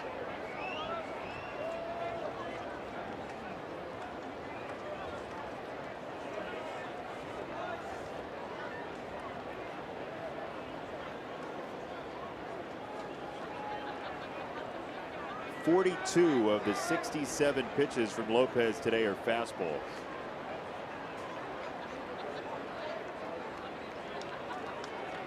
One and 2 for Bogaerts. He reaches out, tags it to short. Anderson jump throw. Got him! Tim Anderson preserves the lead as he aces his counterpart going head first. 2 years to the day he joined us in the majors. Tim Anderson with brilliance at Fenway.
Close out the bottom of the 5th, and he grabs some lumber to lead off the top of the 6th. Anderson, Tilson, and Thompson coming up. After a day yesterday when the White Sox defense was not where they wanted it to be, the defense has been much improved this afternoon. And Bogarts going headfirst into first base probably cost him the play, but Tim got a little something extra on that throw, and it was a very impressive effort to his right. As Bogarts knew it was a run if he could beat the play.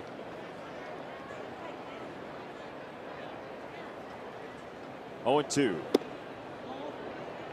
Close pitch, didn't get it. 1-2.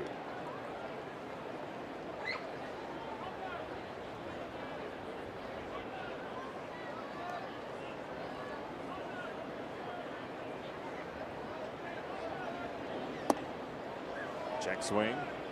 No dice. 2-2 from Porcello to Anderson.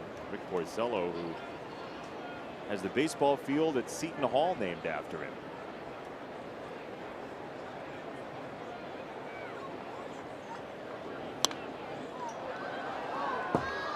Still 2-2, and the reason the Sox still have the lead is this. Tim tried to get a little something extra. You could see him go back a little bit further, and the headfirst dive, which does not get you there any quicker, goes for naught.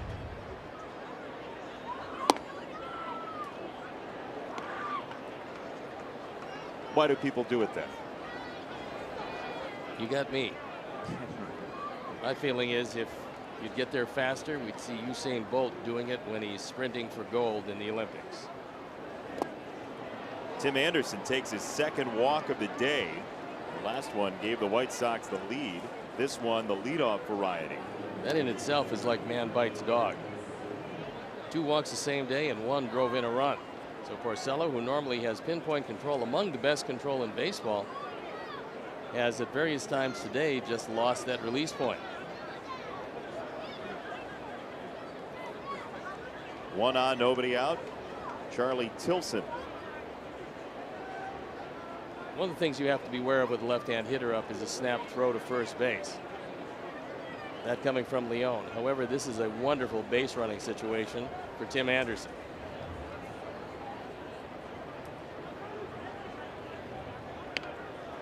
Charlie lays down a bunt third base side, and Devers throws him out. Anderson to second base with 1 away for Trace Thompson.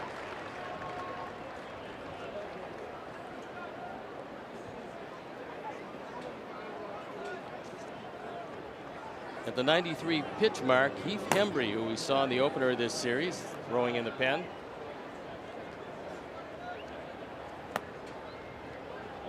He threw a pretty good inning.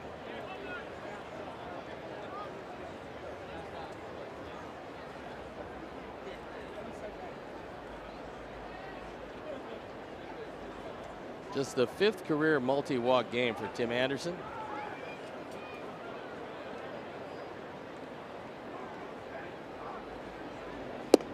He had 13 walks each of his first 2 seasons. He has 20 this year. Along with Matt Davidson, they've both become much more selective. You like the bunt there? No. I would try stolen base, but again, he's in scoring position for an insurance run, which in this ballpark comes in handy, especially with their bullpen.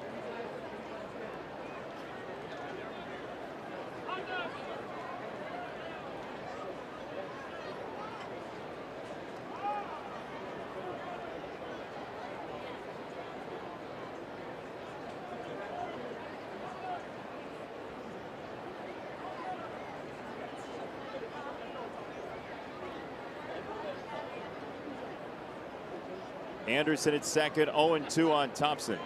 And Trace takes a high fastball.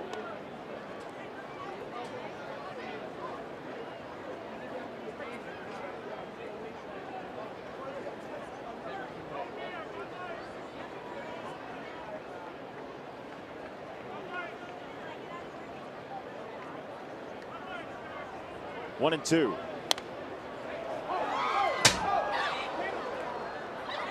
That was close. Well, I could have reached out and grabbed it. I don't think so. You don't think so? No, you would have worn a cast for the rest of the year. I was backing up. Maybe the rest of your life. Almost got the monitor that's out the window. Ooh, that would have been bad. Let's revisit the foul ball. Comes up this way. And as you can see, not much of a chance. Yeah, that's a no thanks for me. Yeah, I don't blame you. I mean, look. Ed Farmer is reaching out the window as if to say that I should have done that. He's reaching out the window like he could have got it. Yeah. But no, I don't think so. Nope. No. That thing was hit pretty hard. It was indeed. As somebody who's been hit by a foul ball in the booth before, DJ's impersonation of me right now. Well, that's alligator arms. He's showing you could have leaned down, but yeah, see what happens when I see him off the air. Probably the same thing, in fact. 2-2. On the ground, first base side. Moreland, the feed, and that is a great catch by Porcello, but the throw home, and Tim read it perfectly. After the collision at first with the umpire, Quinn Walcott, the Sox get a run on a ground ball to the right side. You're not going to see that too often as Porcello stumbles, falls into Walcott, and then Tim Anderson with a heads-up base running play, coming as hard as he could to third base. You see him here, he's hustling the third. If he doesn't hustle the third, he can't get there. As Porcello tries to take out Walcott on the body block, and Tim just flashes across the plate. So that is the all-important insurance run, and he can't get Tim Anderson. What a base running play that was. Porcello, instead of catching the corner, the inside corner of the bag, he caught the outside corner of the bag, tripped over it, and then rolled into Walcott. So Tim Anderson, in the details portion of the game, has excelled today with a bases loaded walk and then a tremendous base running play to score run number 3. You got to love the speed.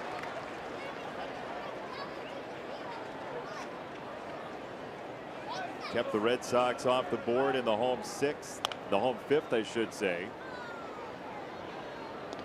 On that play to get Bogarts.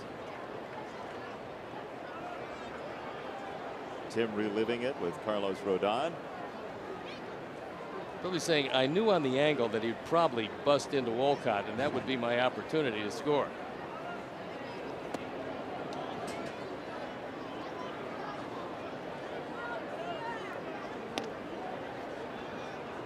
And a pitcher can really help himself, or conversely on the other side really hurt himself with lack of fielding ability.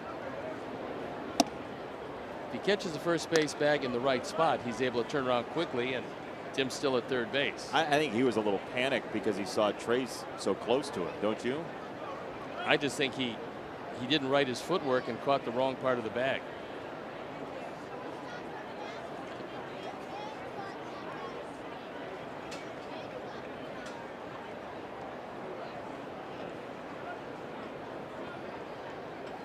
2-2. It's downstairs. 3 balls, 2 strikes on Moncada.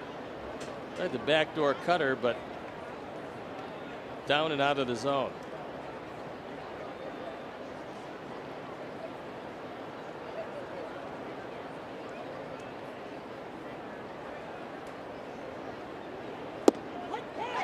Called strike 3, well off the plate. Porcello gets a gift. The Sox get a run, 3-1.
month-long initiative features different outreach events and fundraising events every day to support Chicago White Sox charities. For more information, visit whitesox.com/soxserve. Those women you just saw, the White Sox fans, got a chance to meet them downstairs before the game. I understand that, and one was apoplectic.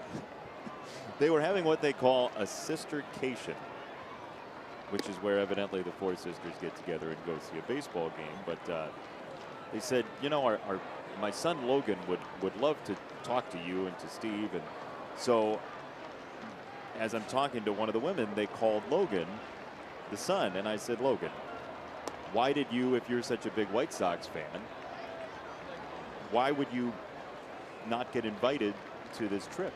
And he said, well, it's a sistercation. Well, he understood it at least. Yeah, so hi, Logan. He said he's going to be watching today. Ball's drilled to center field.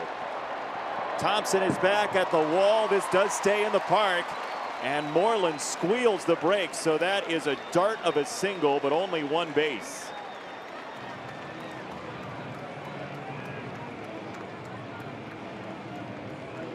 I think Mitch Moreland thought this was out of the park. But watch it again. He's not exactly busting it to first base. This cost him a two-base hit, and probably he's going to hear about that from Alex Cora, because that could turn out to be a big play. Now they're in a double play situation where he should be standing on second. He thought it was going out of the park, and it wasn't. So instead of runner at second, nobody out, it's a runner at first for J.D. Martinez.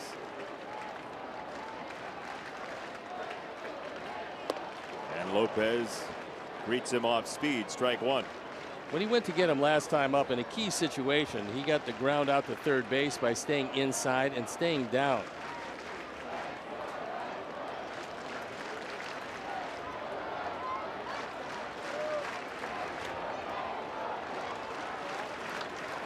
Omar wanted a slider away, and Lopez shook, I think, to the fastball. It was beautifully placed, 0-2. That was a perfect spot. JD didn't like it. He thought it was off the corner, but the Moncada strikeout was a good 2.5 inches inside to end the 6th inning. And that pitch probably in the same spot, the other side of the plate. Omar wants it. And this looks to be maybe a throw to first base, maybe not. Fastball fouled back. That was very close to DJ on the radio side. I noticed he was not exactly stretching out to get it, however. Ball always finds you in the game of baseball. Always. Go after it, DJ. Come on now. There it is. That's Dr. Ted Stedman in the middle.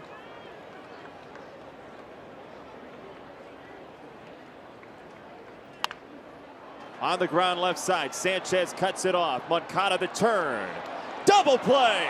5-4-3, the only way they were going to get it. And the example of not hustling, and now it comes back to bite you. Yuan did a nice job on the turn. Martinez grounds into the double play, which shouldn't have happened, but it did, and quickly 2 outs in the inning. So he tries to pull that ball away and tries to hustle, but he can't get there in time. Nice play on both ends.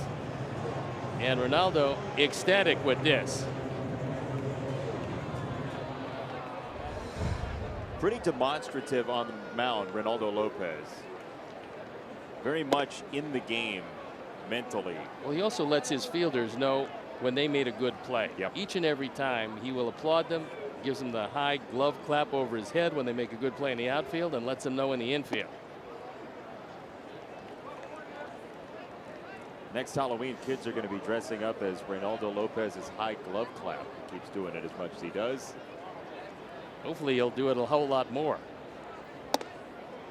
Don't know exactly what that costume looks like, but seems like a good idea. As Moreland, I think he might be. That's Ron Renicky talking with him, former Major League manager. He's been around a lot, and he's probably saying, you know, I might want to come out of the box with a little more effort next time.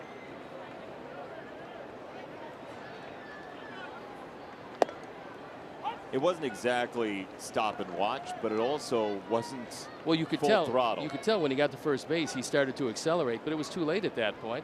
If you're not coming out of the box thinking of 2, and you don't have great speed, you're usually not going to make it. Third walk for Lopez. Brock Holt coming up. And if you wonder, if you're sitting at home and you say, well, Ricky Renteria at points has pulled a guy from a game that's important and it's a close game and you're pulling the guy, and how can you do that? And the answer is so you don't have situations like that pop up later on in the year. And Ricky wants to build that winning foundation with this team. Doesn't matter to him how many guys will be here, how many guys will not be here. As a culture, and the culture he wants to impart on the Chicago White Sox, and especially the young players, is you hustle each and every time and you're not going to hear anything from me. You don't hustle, and probably you're going to be taking a shower and taken out of the ball game. So Narvaez now goes to the mound after the double play. Sometimes young pitchers have a tendency to think, well, I'm out of danger now. So you greet it with a little less intensity, and just as you know it now, Devers takes the walk and he falls behind on Holt. So the 81 pitch mark, Ronaldo has a whole lot left in his arm. He just has to go back and get that release point. He lost it in the 3rd inning. Walked a couple, but got out of the inning with no hits. Kept the ball in the infield the entire inning. You want to be careful here. Be careful here because this lineup, up and down the lineup, is dangerous.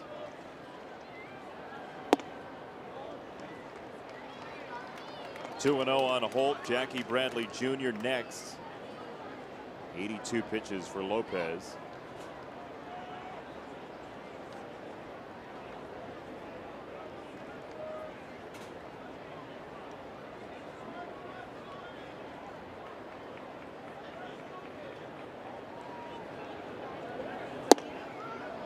Fastball. Holt didn't pull the trigger. 2-1.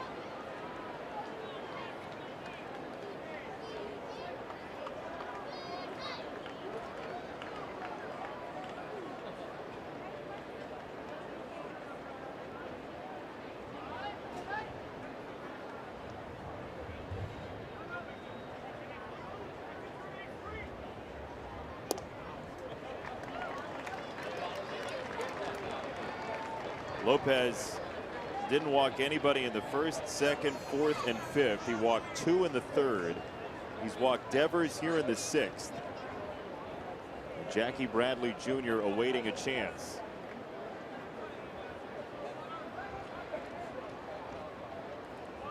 Three and 1. Fastball fouled away. 3-2.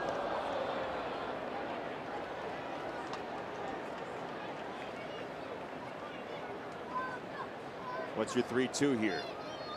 I think he's got to go with the pitch that he likes the most, which is his fastball. Keep it away from Holt. And try to get him to hit the ball to the opposite field. Although Tim Anderson playing up the middle at shortstop. 3-2. Hit into left. That's a base hit. Devers got a late start from 1st, and he's only into 2nd. 3-2 pitch with 2 outs. You've got to be busting at the second base. Now Don Cooper's going to come out. He's going to have his say. We'll watch it again. Little looping base hit. We talked about a shallow left field. I mean, you heard the bat there, and his wheels had just started as that came. So Sox will take it. 1st and 2nd, 2 down, and Jackie Bradley Jr. James Hoy going out to the mound. He wants to break it up. Don Cooper's had his say. Bradley in this series hit his first home run against a left-hand pitcher in about a year. Hit his first home run overall in about a month.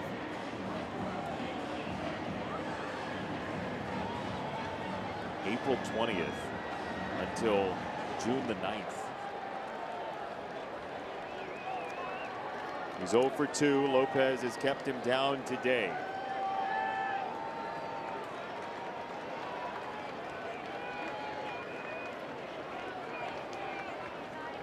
Three to 1. And that hits him.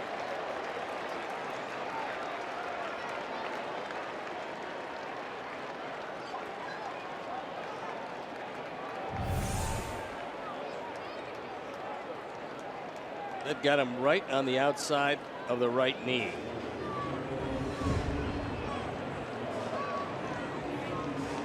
Don Cooper now making that call to the bullpen. They're not going to be of help for a bit yet. Jace Fry takes off the warm-up.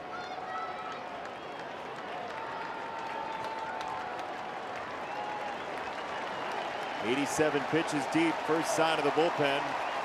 Blake Swihart. First pitch, Hunting skies it foul. This one hitter makes the entire difference in this outing for Ronaldo Lopez, who after the double play seemed to lose his focus and concentration. Now he's dug himself into a hole. 0-1 to Swihart. He hits it in the air, not well. Anderson, short center field, and the inning and threat are over.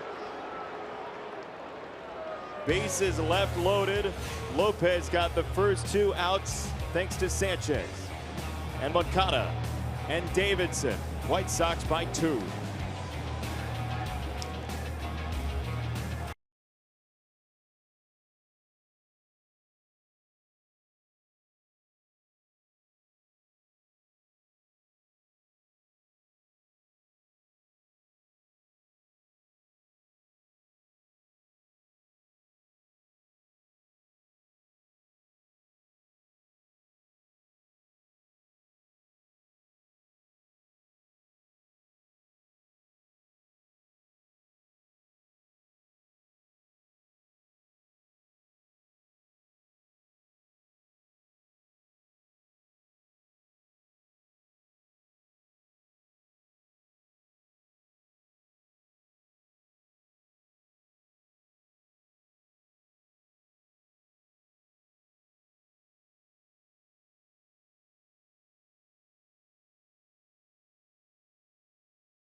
On draft day, which is always fascinating. You can find out what Ronaldo Lopez is likely to do off the mound and the remarkable journey to recovery for Danny Farquhar. White Sox All Access Wednesday at 11 on NBC Sports Chicago. The new pitcher in the ball game, second time we've seen him in the series. It is Heath Hembree. He's got a good fastball on for the 28th time. ERA right around 4 1/4, 2-1 record, but 34 strikeouts and 27 2/3. We did see him in relief of Chris Sale. He picked up 1 inning and threw it pretty well. 2 strikeouts and a clean inning.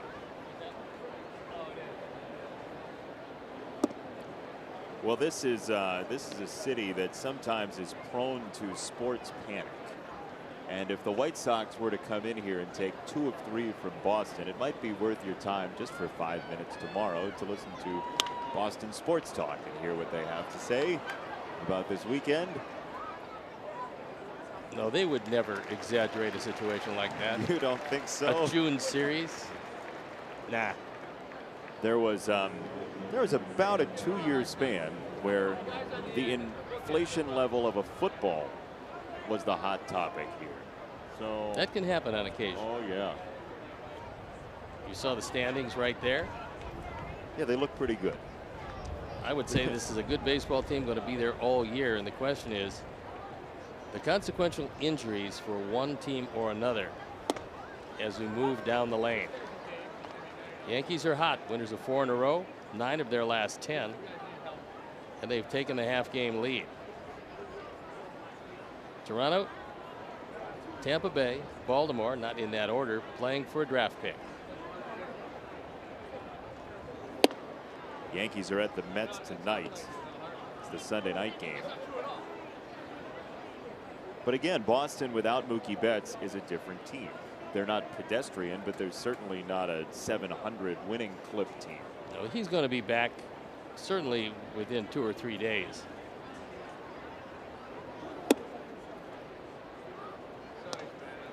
Two and one on Abreu. We saw Jace Fry take off the warm-up, but that was a red herring. Luis Avilan is getting loose.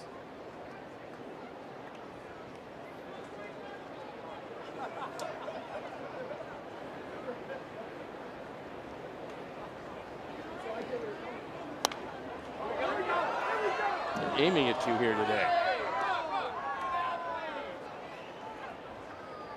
But you haven't lost your reflexes side to side. You're bailing out with the best of them. Yeah, that was, I mean, look, I'm done. I'm done even thinking about making a catch. The first thought on the first ball was, hey, maybe I can get this ball. And then it's coming into view very quickly. We're going to get you a glove, get you a mitt. Have to be a pretty big one. 2-2, foul to the right side.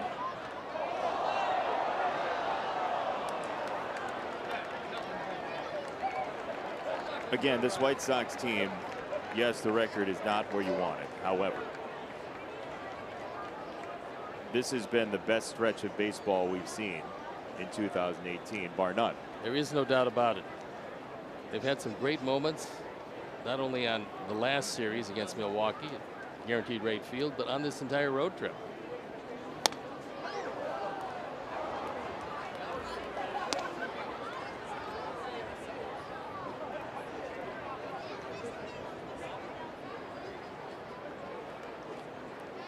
Abreu's been involved in 2 of the run-scoring plays today. He doubled in Sanchez in the first and then scored the run in the third that gave the White Sox the lead.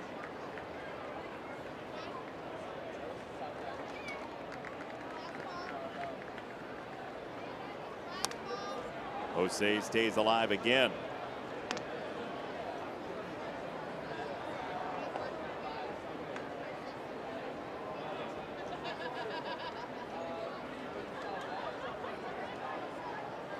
Keith Hembry, who did not pitch until 9th grade, which is very rare in this day and age.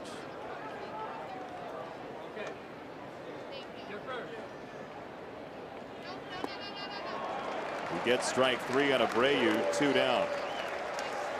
Let's take a look at our high-speed action powered by Xfinity. And as usual, it comes off the bat of Daniel Polka. 116.4 miles an hour.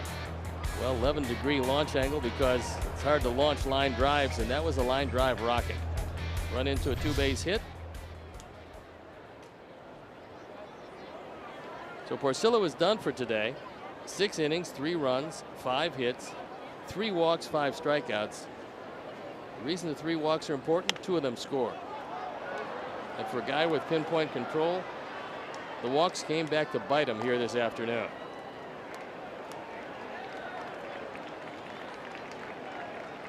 Dana LeBanji, the pitching coach, had an early word with Porcello when he lost his command in the 3rd inning. Then the leadoff walk in the 6th and some great base running by Tim Anderson got the insurance run. Check swing, no go, 1-1. And Daniel Polka really is the poster child for the importance of new stats, because you can have batting average on somebody like Daniel Polka, but his worth offensively doesn't exactly equate with how well he's done to this point, because his exit velocity suggests that in the future his batting average is going to grow. They have this stat called barrels, which is a batted ball event that leads to a minimum 500 batting average and 1,500 slugging percentage. It's essentially you hit it in the sweet spot, right? And so they call them barrels, barrel of the bat. Generally, if you have a lot of those start to pile up, your regulation numbers are going to grow, batting average and slugging percentage. That is a loaded barrel for Daniel. I'm a big fan of Babbitt. You are? Yeah. Which Batting is batting average. average with balls in play, because you can tell when a guy's having a great year if that number is way up, and you look at the year, maybe he's not hitting the ball all that hard, and you think, you know, the next year that guy might not be quite as lucky. And there are most barrels since May 15th.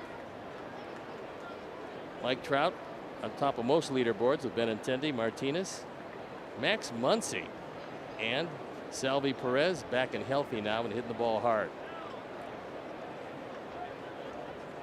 Daniel Polka has hit 3 balls over 112 miles an hour in this game. He takes strike 3 from Hembree. 1-2-3 inning in the 7th. Stretch time in Boston.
Military by sharing a photo or video with hashtag #HatsOffForHeroes. For each post, T-Mobile will donate $1 to support veterans.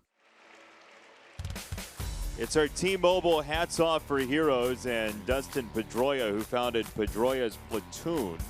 He's a supporter of Operation Shower as well, which hosts baby showers for military families. Not much action this year. He's got the knee trouble, but certainly a major part of the renaissance here in Boston, and a major part of that clubhouse still. No timetable as far as his return. He can't get the inflammation out of that surgically repaired knee. He's a terrific player at 34 years old. They've got him for a lot longer contractually, and hopefully he can come back. He's good for the game. There is Ron Renicky to the right of Alex Cora, part of the brain trust that runs this very talented Boston team.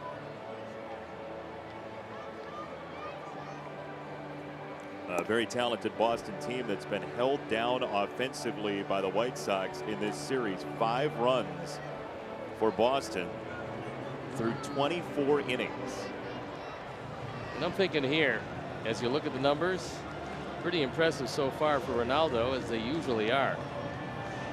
If he does not get Leon, odds are overwhelming he won't be in to face Benintendi representing the tying run. Sandy Leon doubled against him to left field in the 5th.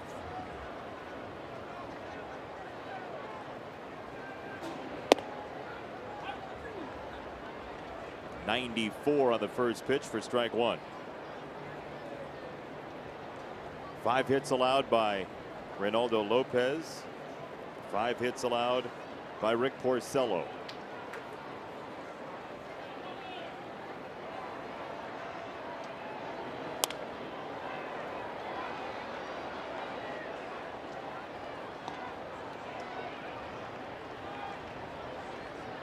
Brandon Workman throwing in the pen, so action in both bullpens.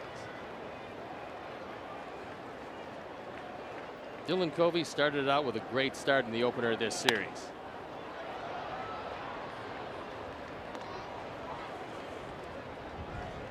Then yesterday, Carlos Rodon as Nate Jones gets loose along with Luis Avilan.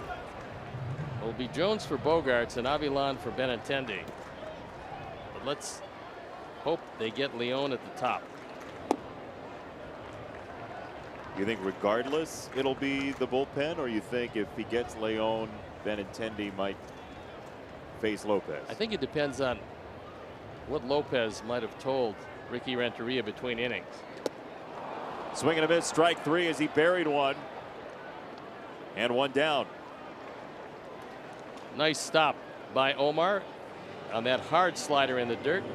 That one gets by. Leon's at first base. This is not an easy pick because this one hit right in front of the plate. And Omar got a good angle and threw him out at first. It will be Lopez and Benintendi. Don Cooper taking watch. Yeah, he's handled Benintendi well to this point. First pitch strike at 96. Benintendi straight away in the outfield as a dead pull hitter if he hits a ground ball. Ball's hammered to right field by Benintendi. To the corner it goes, and on one hop over the wall.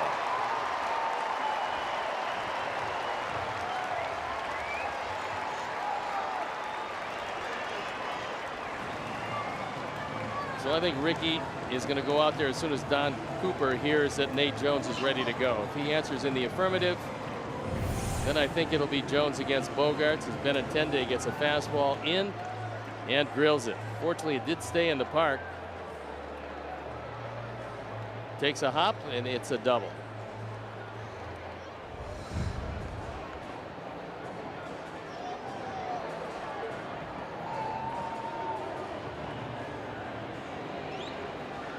So as he walks out and Nate Jones comes running in, we'll step out, be back after these messages.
Comes in on for the 26th time. He's 2-2. His ERA continues to go down at 4.13. 27 strikeouts in 24 innings.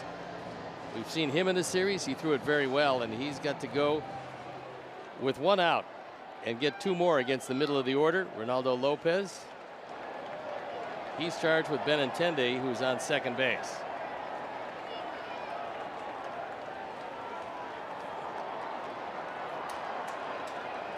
Xander Bogaerts in the crosshairs. And he's hit.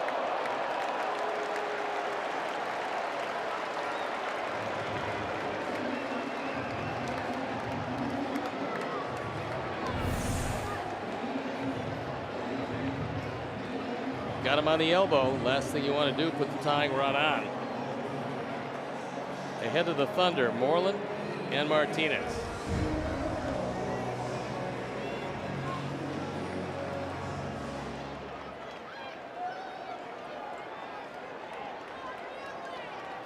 So Nate Jones for Ricky Renteria, who basically is the emergency hatch. When he's got a high leverage situation, he generally turns to Nate Jones at the top of the list. And the leverage just increased as ball number 1 comes to Moreland, who spent most of the day ahead in the count.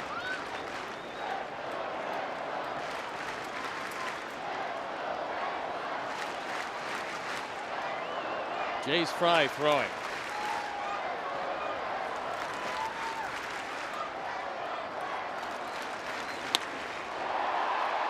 Left center field.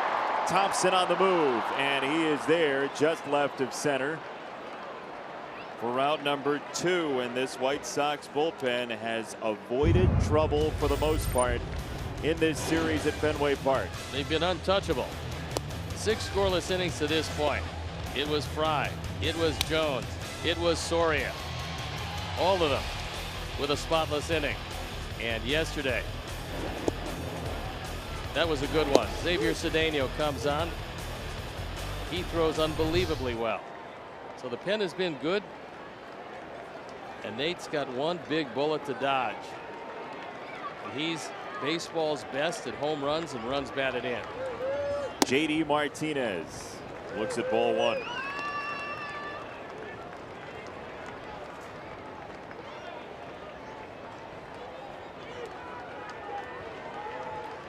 He was out for game 1 with some back trouble. He was in yesterday and delivered a 2-run home run to win the game for the Red Sox.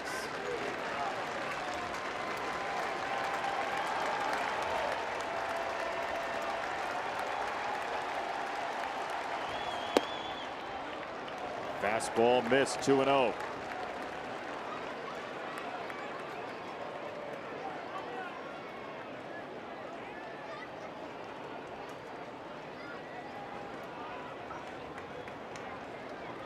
Benintendi at second, Bogaerts at first.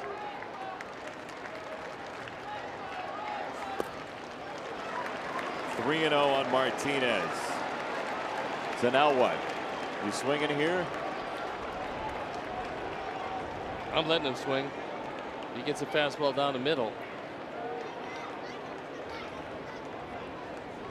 I don't know him well enough to know if he likes to hit 3-0. If he does, it's a perfect time to turn him loose. 3-0 from Jones. And that wasn't close enough. It's ball 4. Bases loaded, 2 out for Devers. And he may face Jace Fry. Well, he's going to face Jace Fry.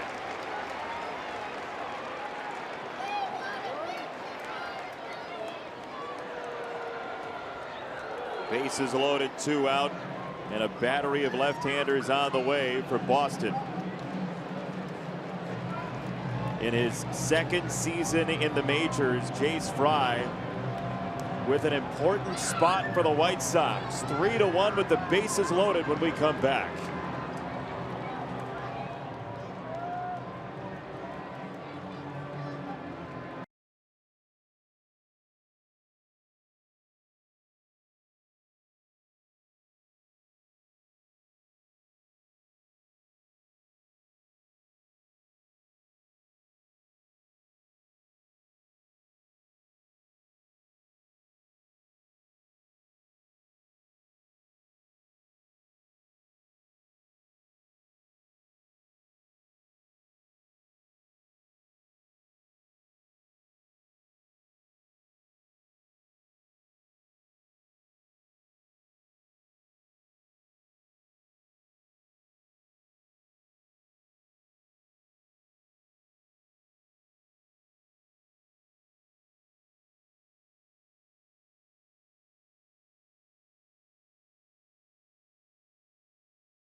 Catch every moment this season. Get White Sox home screen icons and features such as the MLB.TV Game of the Day, pitch tracking, in-game highlights, live radio broadcast, stats, news, and more. Download MLB at Bat today. Time now for the Lakeside Bank call to the pen. Lakeside Bank, it's about time. And Jace Fry comes in with no margin for error. On for the 17th time, a 2.30 ERA.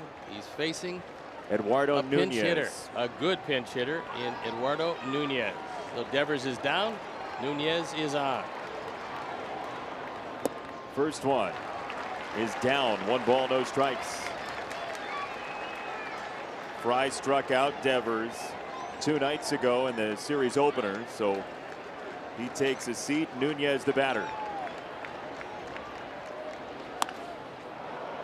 He had Nunez out in front, 1-1. That one was out of the strike zone, and Nunez really helped him out. So the tying run at second. That's Bogaerts, who is hit. J.D. Martinez at first. Benintendi is at third. 1 ball, 1 strike from Fry. On the ground, second base. Moncada bobbles it. 1 run is in.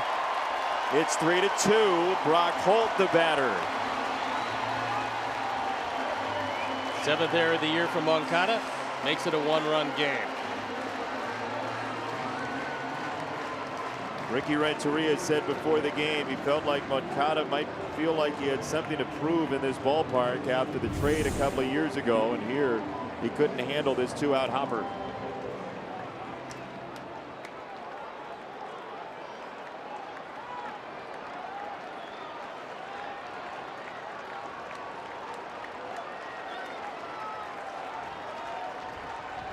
Can Jace Fry take a breath and get rid of Holt? Ball 1.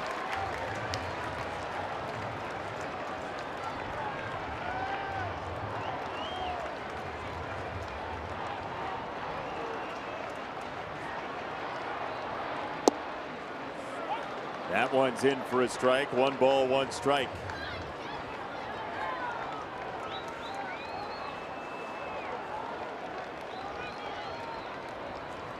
Couple of breaking balls. Now the 1-1. At 94, a hit in the air, foul.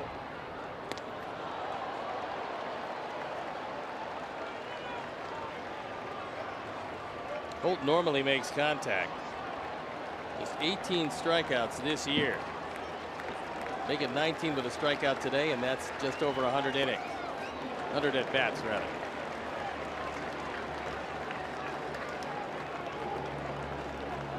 Two and two. Bogaerts at third, Martinez at second, Nunez at first. 2 down, Brock Holt, Jace Fry. Holt hits it in the air, center field, playable. Trace Thompson is underneath, and the inning's over. Fry gets what he wants. Boston only picks up 1 run. The lead is safe, 3-2.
Where Albert Pujols continues to climb the RBI list. It comes on a solo home run, 1951.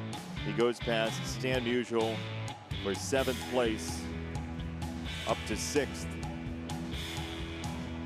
So Albert, with that home run, breaking the tie with Stan for 7th place as Brandon Workman is in. Just recently activated. On for just the 3rd time. You look at the numbers, he's given up nothing.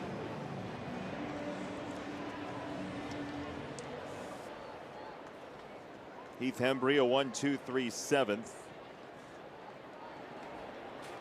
And now Davidson will lead it off.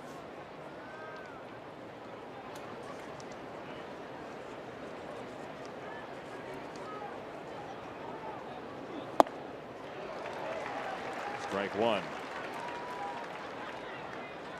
Workman just coming up from AAA Pawtucket.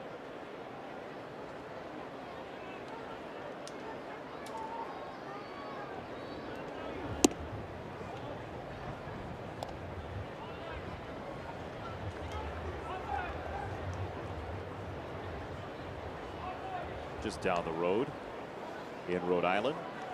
It's a short call-up.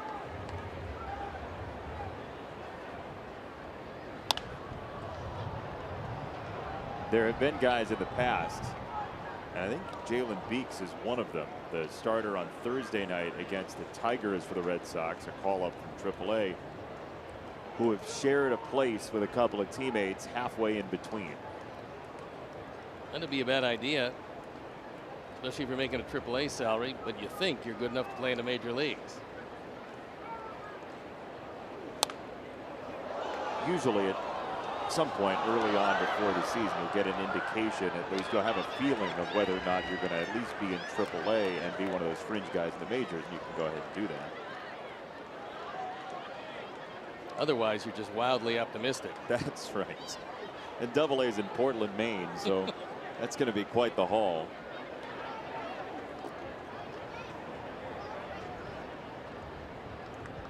Two and two for Davidson. Well, when I talked to Dave Dombrowski, he talked about Thornburg getting ready to go. They could use him out of the bullpen. They have to get Pomerantz back in the starting rotation. They'd like to get him back despite the high ERA this year in 8 starts. There's a look at Dave, realizes that he's got to get his club back together again. One down on the strikeout. Join us at Guaranteed Rate Field as the Sox take on the Tigers Saturday, June 16th, 1:10 p.m. First 20,000 fans get a White Sox Hawaiian floppy hat presented by Beggar's Pizza. WhiteSox.com is where you can get your tickets right now.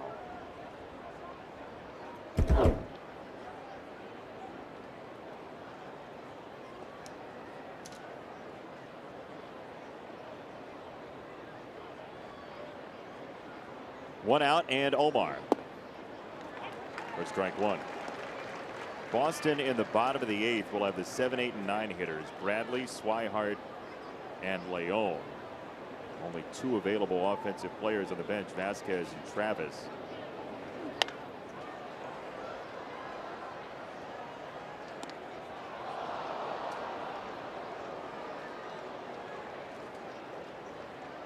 After Eduardo Nunez's pinch hit opportunity, he's the 3rd baseman.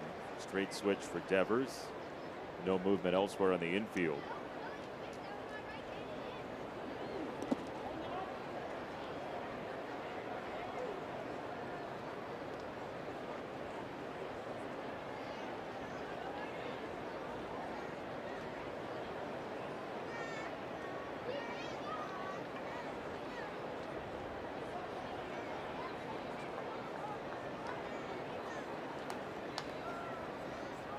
One and two. In the air towards shortstop and over the head of Bogaerts. Omar, his 2nd straight start with at least 2 hits. And he's at first with 1 down. Let's take a look at the Verizon projected starters for tomorrow's Game 1 against the Cleveland Indians. And Carlos Carrasco will tangle with Lucas Giolito. Giolito, who Don Cooper said may have had his best side session of the year just yesterday, will face Carrasco. Corey Kluber going today for Cleveland, so no Kluber. They're scoring him a whole lot of runs, so he's in pretty good shape. He's up 9-2. You can basically I would say that that's about it. call off the Dogs.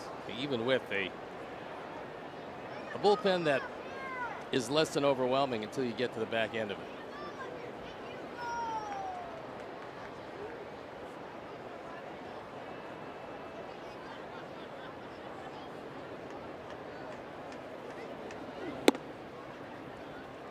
Ball and a strike. Tim Anderson has done all the little things today. He walked with the bases loaded in the third. He came home on a ground out from Trace Thompson that went 3-1. Came home from second on that play, and in the bottom of the fifth saved a run on a brilliant play, retiring Xander Bogaerts. So far, that is the difference in this one. Just flat out hustle.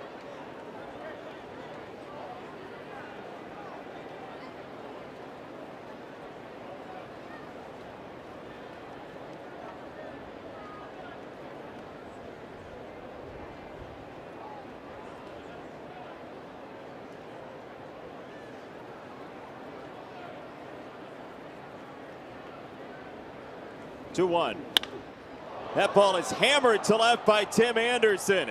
He's done the little things today, and he almost had himself a home run. Plenty of distance. Yeah, just hooked. Those are some good seats up there. They are indeed, and that's a fastball, and Tim knows he's got enough of it, but will it stay fair long enough? And the answer is no.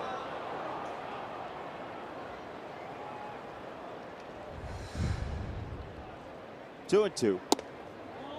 It's outside 3-2. Sandy Leon had a notion on Narvaez, but Omar was not terribly far from the bag.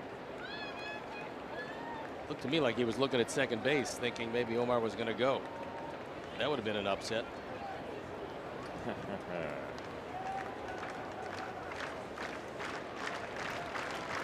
3-2.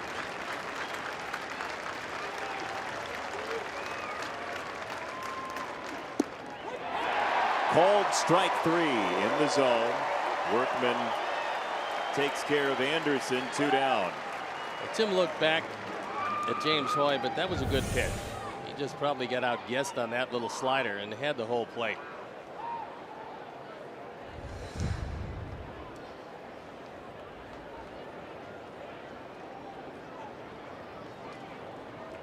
Two down, 1 on. Charlie Tilson.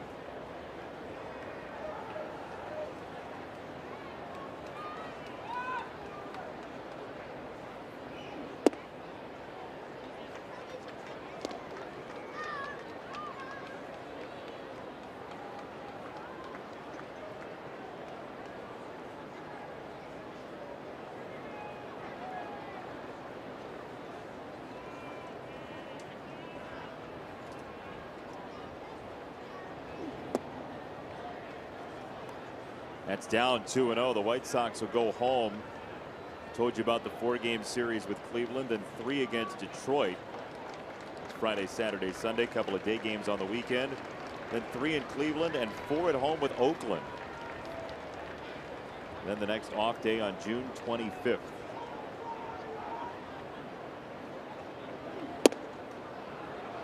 Workman erratic. 3-0 for Tilson.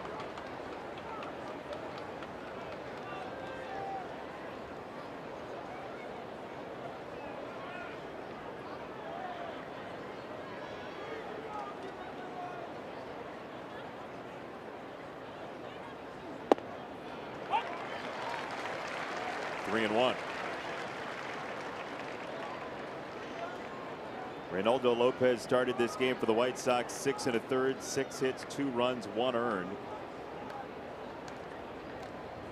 He walked 3, struck out 6. 3-2 for Tilson.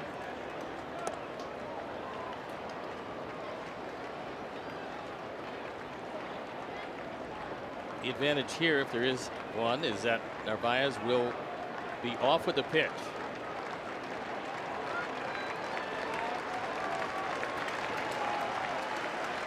Then intend very shallow in left field, as you're prone to do in this ballpark, taking away most of the loopers.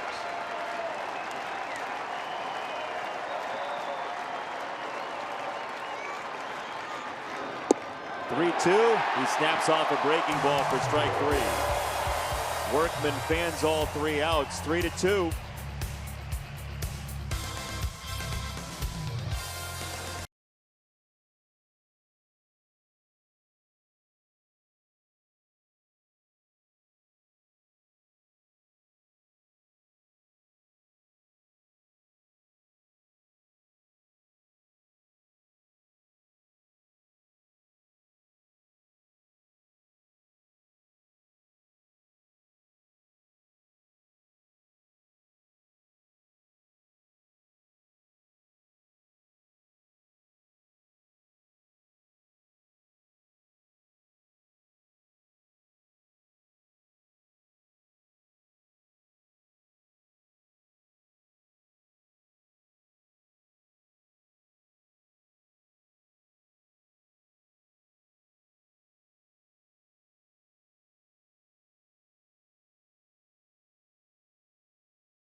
Then one more in the 6th. Boston countered with 1 in the 7th, and Jace Fry is on to silence this very talented offense, and he'll face the bottom third of the order here in the 8th. There have been times for both teams where they could have seemingly put this game away. Neither team has, and it becomes tough and tight, as the whole series has been.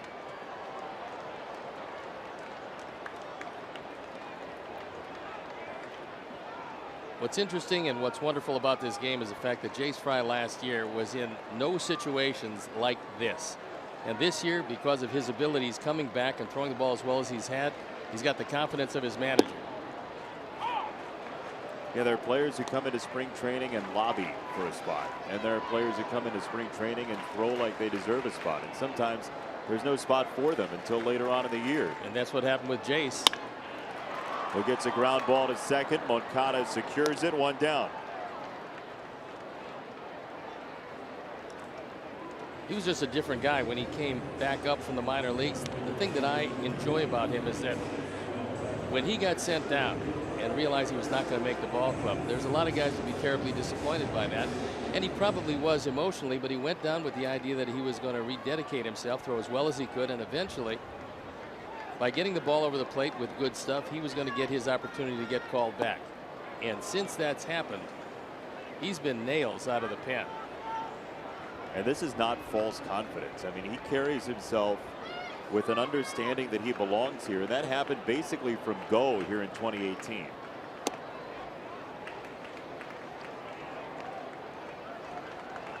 Sox bullpen up and going. It's Bruce Rondon. It's a long way out to the pen, but you can tell that red glove anywhere. Whack to left field. Charlie plays it on a stark hop. And it's a 1-out single for Blake Swihart. Well, you'd think now we'd see a pinch hitter for Leon. He's not been very good at all against left-handed pitching. However, he approaches. We've got Vasquez and Travis on the bench. Both right-handed hitters. Known from the right side, hitting 182 this year. Left side, he came in hitting 267, so much better as a left-hand hitter, but I think probably Alex Cora knows that if he went to a straight right-hand hitter, he'd probably see Rondon, and he would prefer, at least in this instance, the man you're looking at.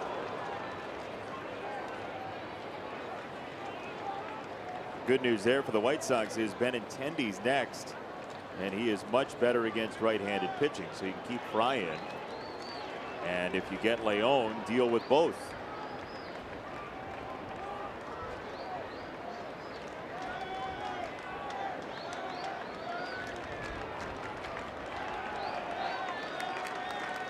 Oh, 0-2. Swing and a miss. Strike 3. Sometimes the numbers don't lie, because he was a little tardy on Jace Fry, and Cora decides to go with his switch hitting catcher, and he throws fastballs by him.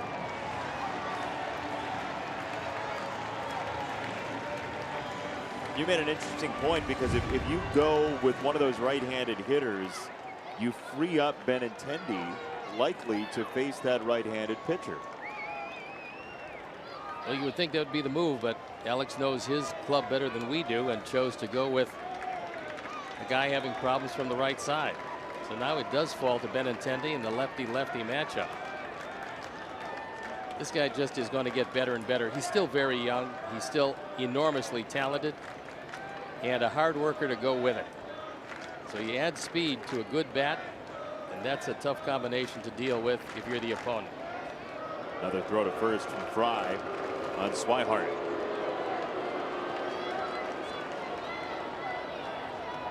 Swihart just 1 for 2 in stolen bases, so a former catcher. He's got decent enough wheels for a catcher, but not good wheels overall. Strike 1. Jace is not afraid to throw that curveball for a strike early in the count.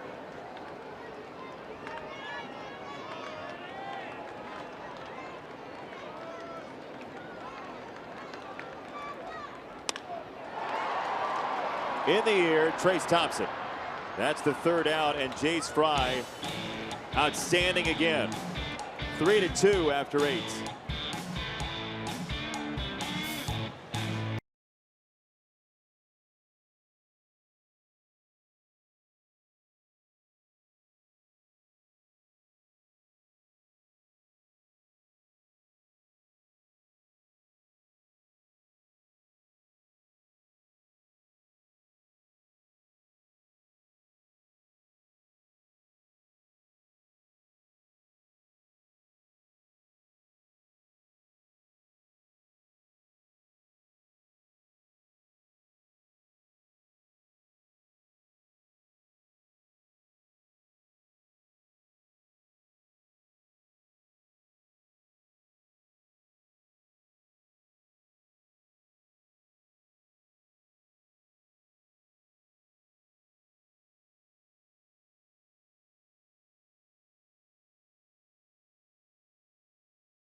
Chicago White Sox Training Academy coaches. While you're there, check out the latest Xfinity technology, including the X1 platform. A new pitcher in the ball game. It's hard throwing Matt Barnes. We've seen him once in a series, on for the 28th time. His ERA is scant 1.95, but 36 strikeouts in 27 2/3. right-handers, might as well take up a piano leg against him. Seems like it might be illegal, but we'll check out the details on that. Trace Thompson, Yohan Moncada, Yolmer Sanchez scheduled up for the White Sox here in the 9th. By the way, if you're wondering, Adam Engel still dealing with a hamstring injury. He is not on the disabled list, and Ricky Renteria said before the game today that he's hopeful that Adam could be available tomorrow when the Sox get home to face Cleveland. The one thing you feel bad for Adam about is that he was really starting to hit the baseball. And hopefully that hamstring issue will not set him back, because his stroke was as good as it's been since he's come to the major leagues.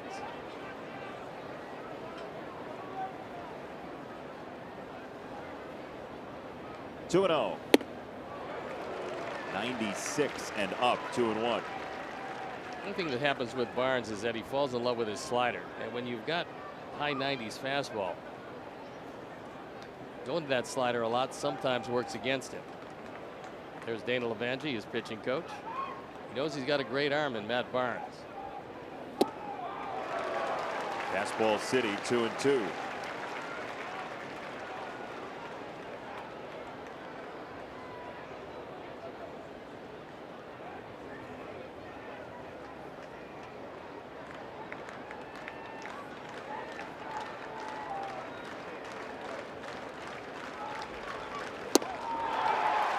.97 for strike 3.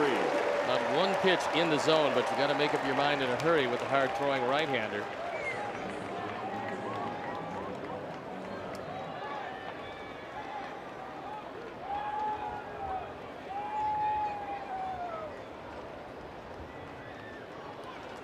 Here's Moncada.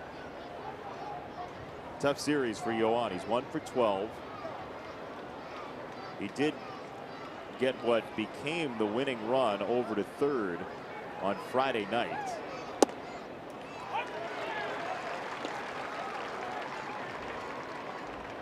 Trace Thompson eventually drove in that run. Kevin Smith scoring it in a 1-0 decision over Chris Sale.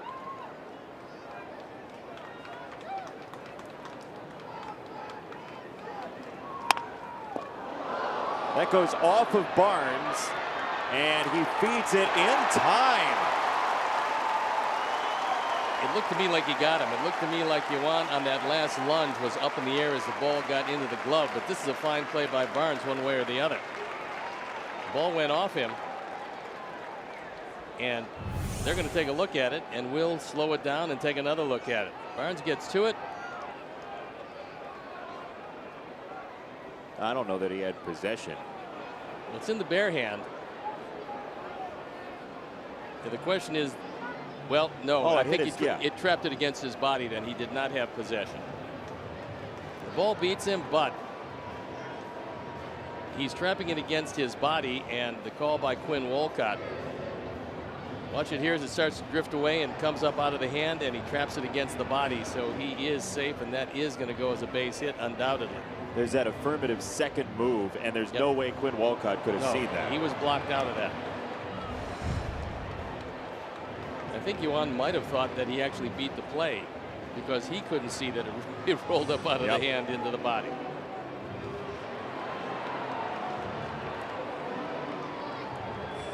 So Moncada will stay at first.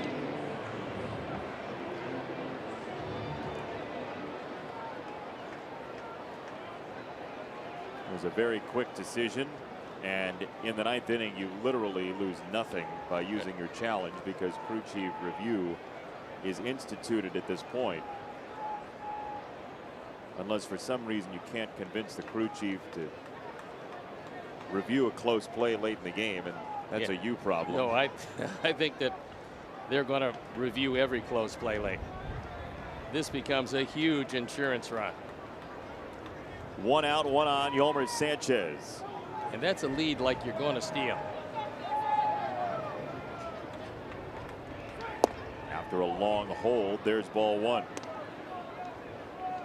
Pen is up and going, and it's Joakim Soria.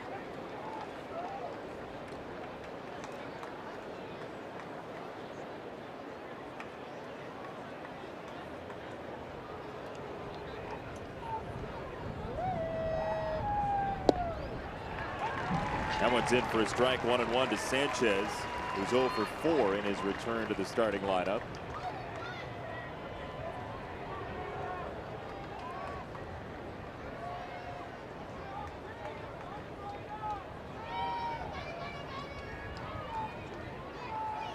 Moncada sizing up Barnes.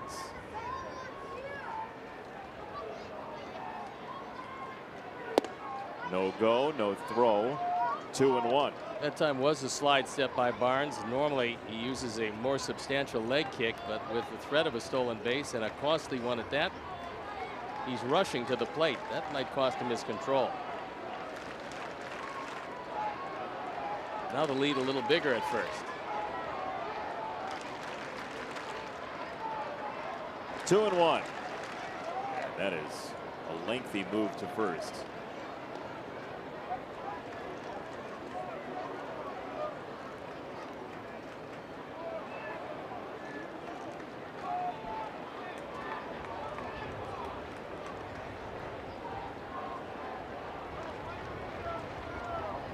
Two balls and a strike. Another throw.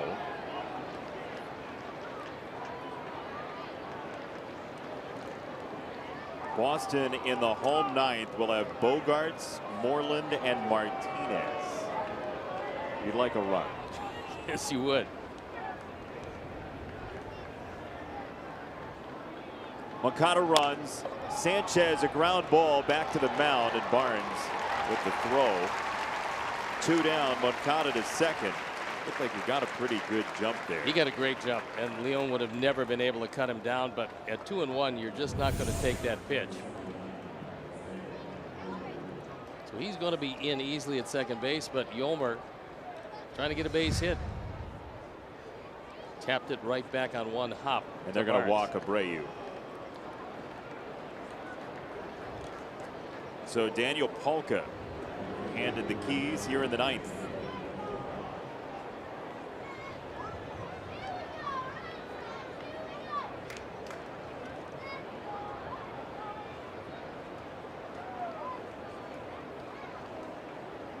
Polka with a double in the fifth, and hard hit baseballs every time he's made contact.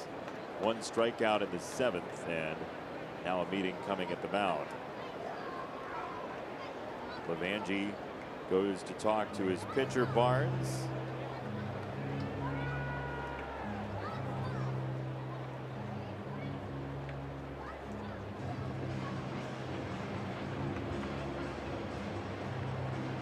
Looks like he's doing a whole lot of talking to Bogarts as well as Barnes. Probably talking about not only how they want to pitch him, but how they want to shift with him.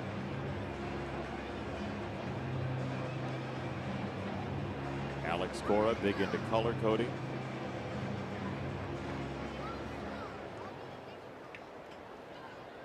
(3-2) White Sox on a run from the 6th inning that Tim Anderson scored from second on a ground ball.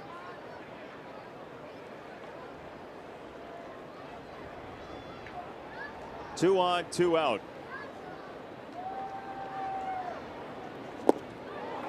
Polka swings through the first pitch, 0-1. Leon did a nice job of making sure that one didn't get by, because it sounded like it might have caught just the tip of the plate and flattened out. He stayed with it and made the catch.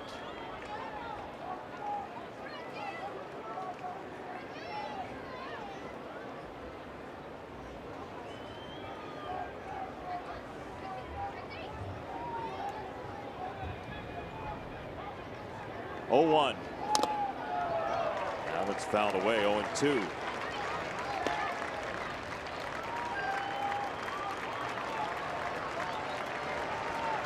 High fastball here.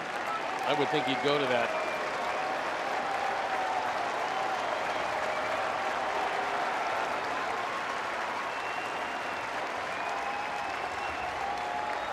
No balls, 2 strikes.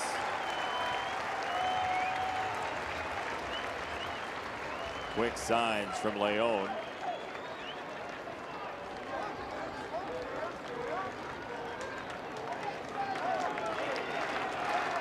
Oh, 2. Barnes to Polka. Daniel hits it well, left center field. Bradley's not going to get there. It's off the green monster on a hop. And the Sox expand the lead. Another one comes home. Polka to third. What a big hit for Daniel Polka. 5-2 in the ninth. Daniel drives in runs 21 and 22. Huge insurance runs here. He hits the daylights out of this one to left center field, and then it's off to the races. Moncada scores easily. Abreu comes chugging around.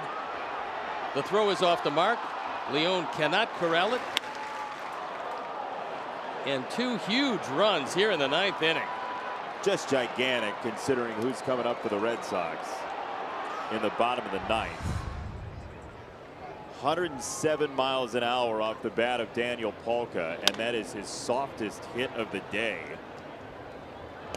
He's 2 for 5, a couple of doubles, and Ricky Renteria has preached that when Daniel Polka's on the bench, he will be the guy that he turns to typically in a big situation. And if he's on the bench, he gets one shot at it. Well, here, by happenstance in the ninth, Polka came up in one of the biggest spots of the afternoon and comes through. Well, he had his 5 at-bats today and hit the ball hard just about every time. Strikeout looking in the 7th. Other than that, when he put the bat on the ball, he had velocity to spare.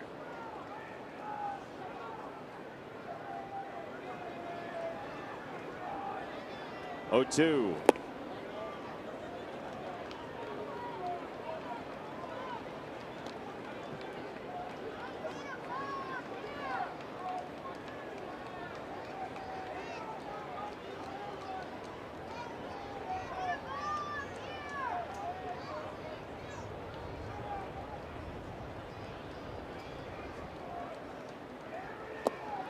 Strike 3. Throw to first. Inning over. But when there might be trouble a brewing, it's time for a Polk smash. Into left center field. He drives in 2. And the White Sox make it a 5-2 game. Daniel flexing.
Moment, and it's a day of Tim Anderson, who draws a walk that drives in a run. And then a sterling play defensively. Gets it there in time. And then some heads-up base running. Tim Anderson sees Porcello take the tumble and scores, sweeping by Leon. And what a day for Tim Anderson.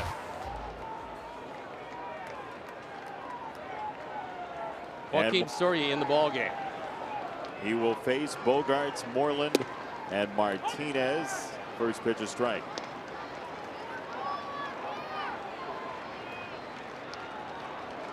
There you look at the numbers on for the 25th time. 7 for 9 in save situations, including the 1-0 opener. Joakim Soria has been very good for the White Sox in the last 3 weeks. He has not given up an earned run since May the 18th. That's 9 consecutive outings without an earned run allowed. Pretty much coinciding with his dropping down sidearm on occasion. Plus, the fastball has been a little more lively. Not only has it been 93, 94, but it's got some life to it. It's not dead straight. Factor that in with both the sidearm slider and the sidearm fastball, and he's been doubly tough to hit. Well short of the plate, 2-2. Such a big out here to sap out hope from the Red Sox.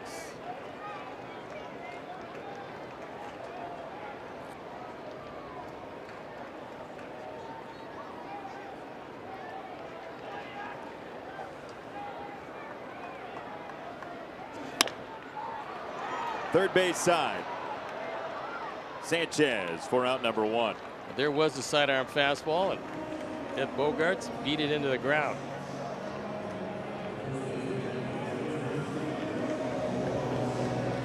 One out for Mitch Moreland.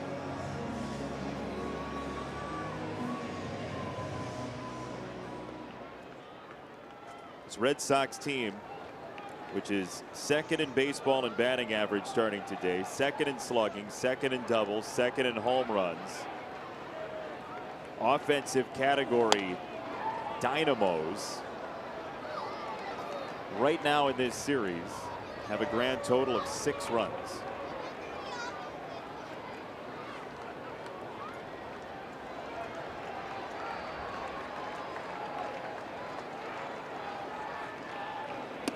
That one had eyes for Moreland.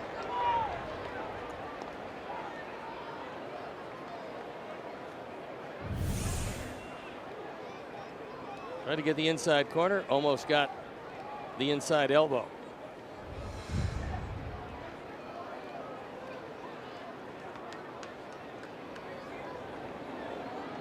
Ball and a strike. Quickly home with a fastball at 94. That's the life we're talking about. Early in the season, he didn't have any 94s. Here's the 91, 92. Yeah. 1-2.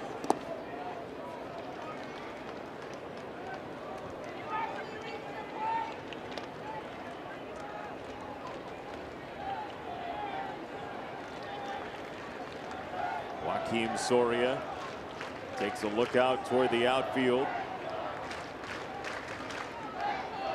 2-2 to Moreland.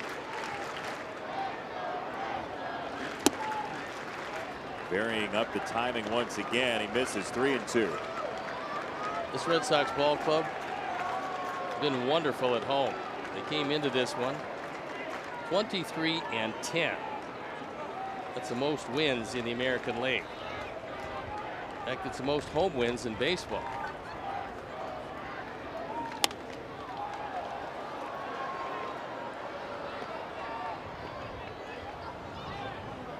Just a well-pitched series by White Sox starters. Carlos Rodon 5 innings yesterday, but his pitch count and his numbers both were burned by some erratic defense. Covey in the opener, 6 scoreless. Lopez 6 1/3, 1 earned run today. Bullpen has been spotless. And even with Nate Jones not throwing it quite as well today, he could have gotten out of that easily with no runs. That's ball 4 outside. Moreland walks. Still some margin for error with JD Martinez. Not the tying run.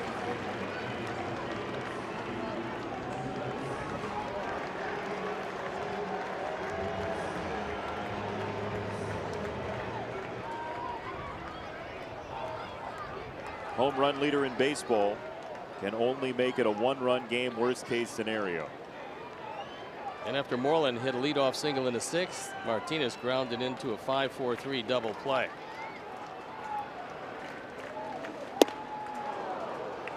And that's the spot. When you go get him with a fastball, you want to keep it in and up. And he'll do a lot of that, swinging through it or popping it straight up.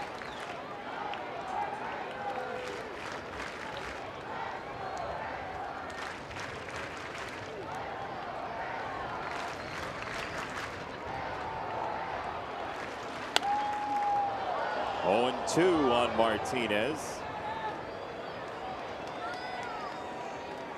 Joakim Soria, 211 career saves.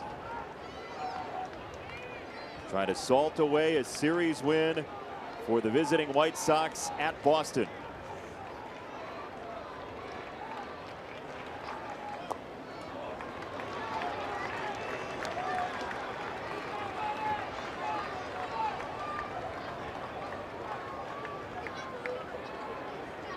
How big are those 2 runs right now in the top of this inning?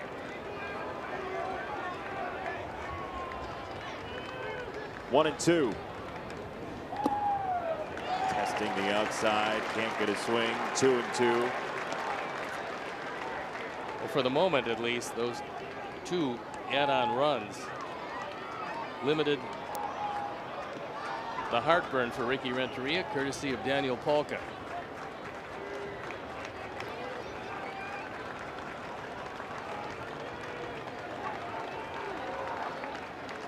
Two and 2 from Soria.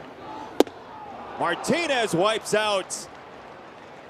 Soria gets rid of him. 2 down. Sidearm high fastball. Normally you don't like it up there, but higher than high is a good place for Martinez. He just gets overmatched with that fastball. Narvaez wanted it low and away. Instead, the high fastball thrown right by him, and 1 out away from taking a home series from these Red Sox, something that happens very infrequently. Taking any series from this team this year is tough to do.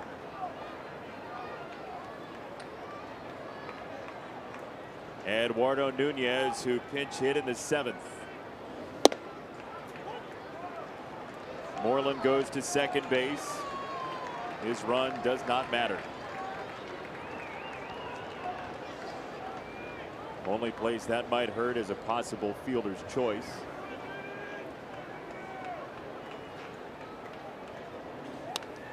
Oh, and 2 from Soria.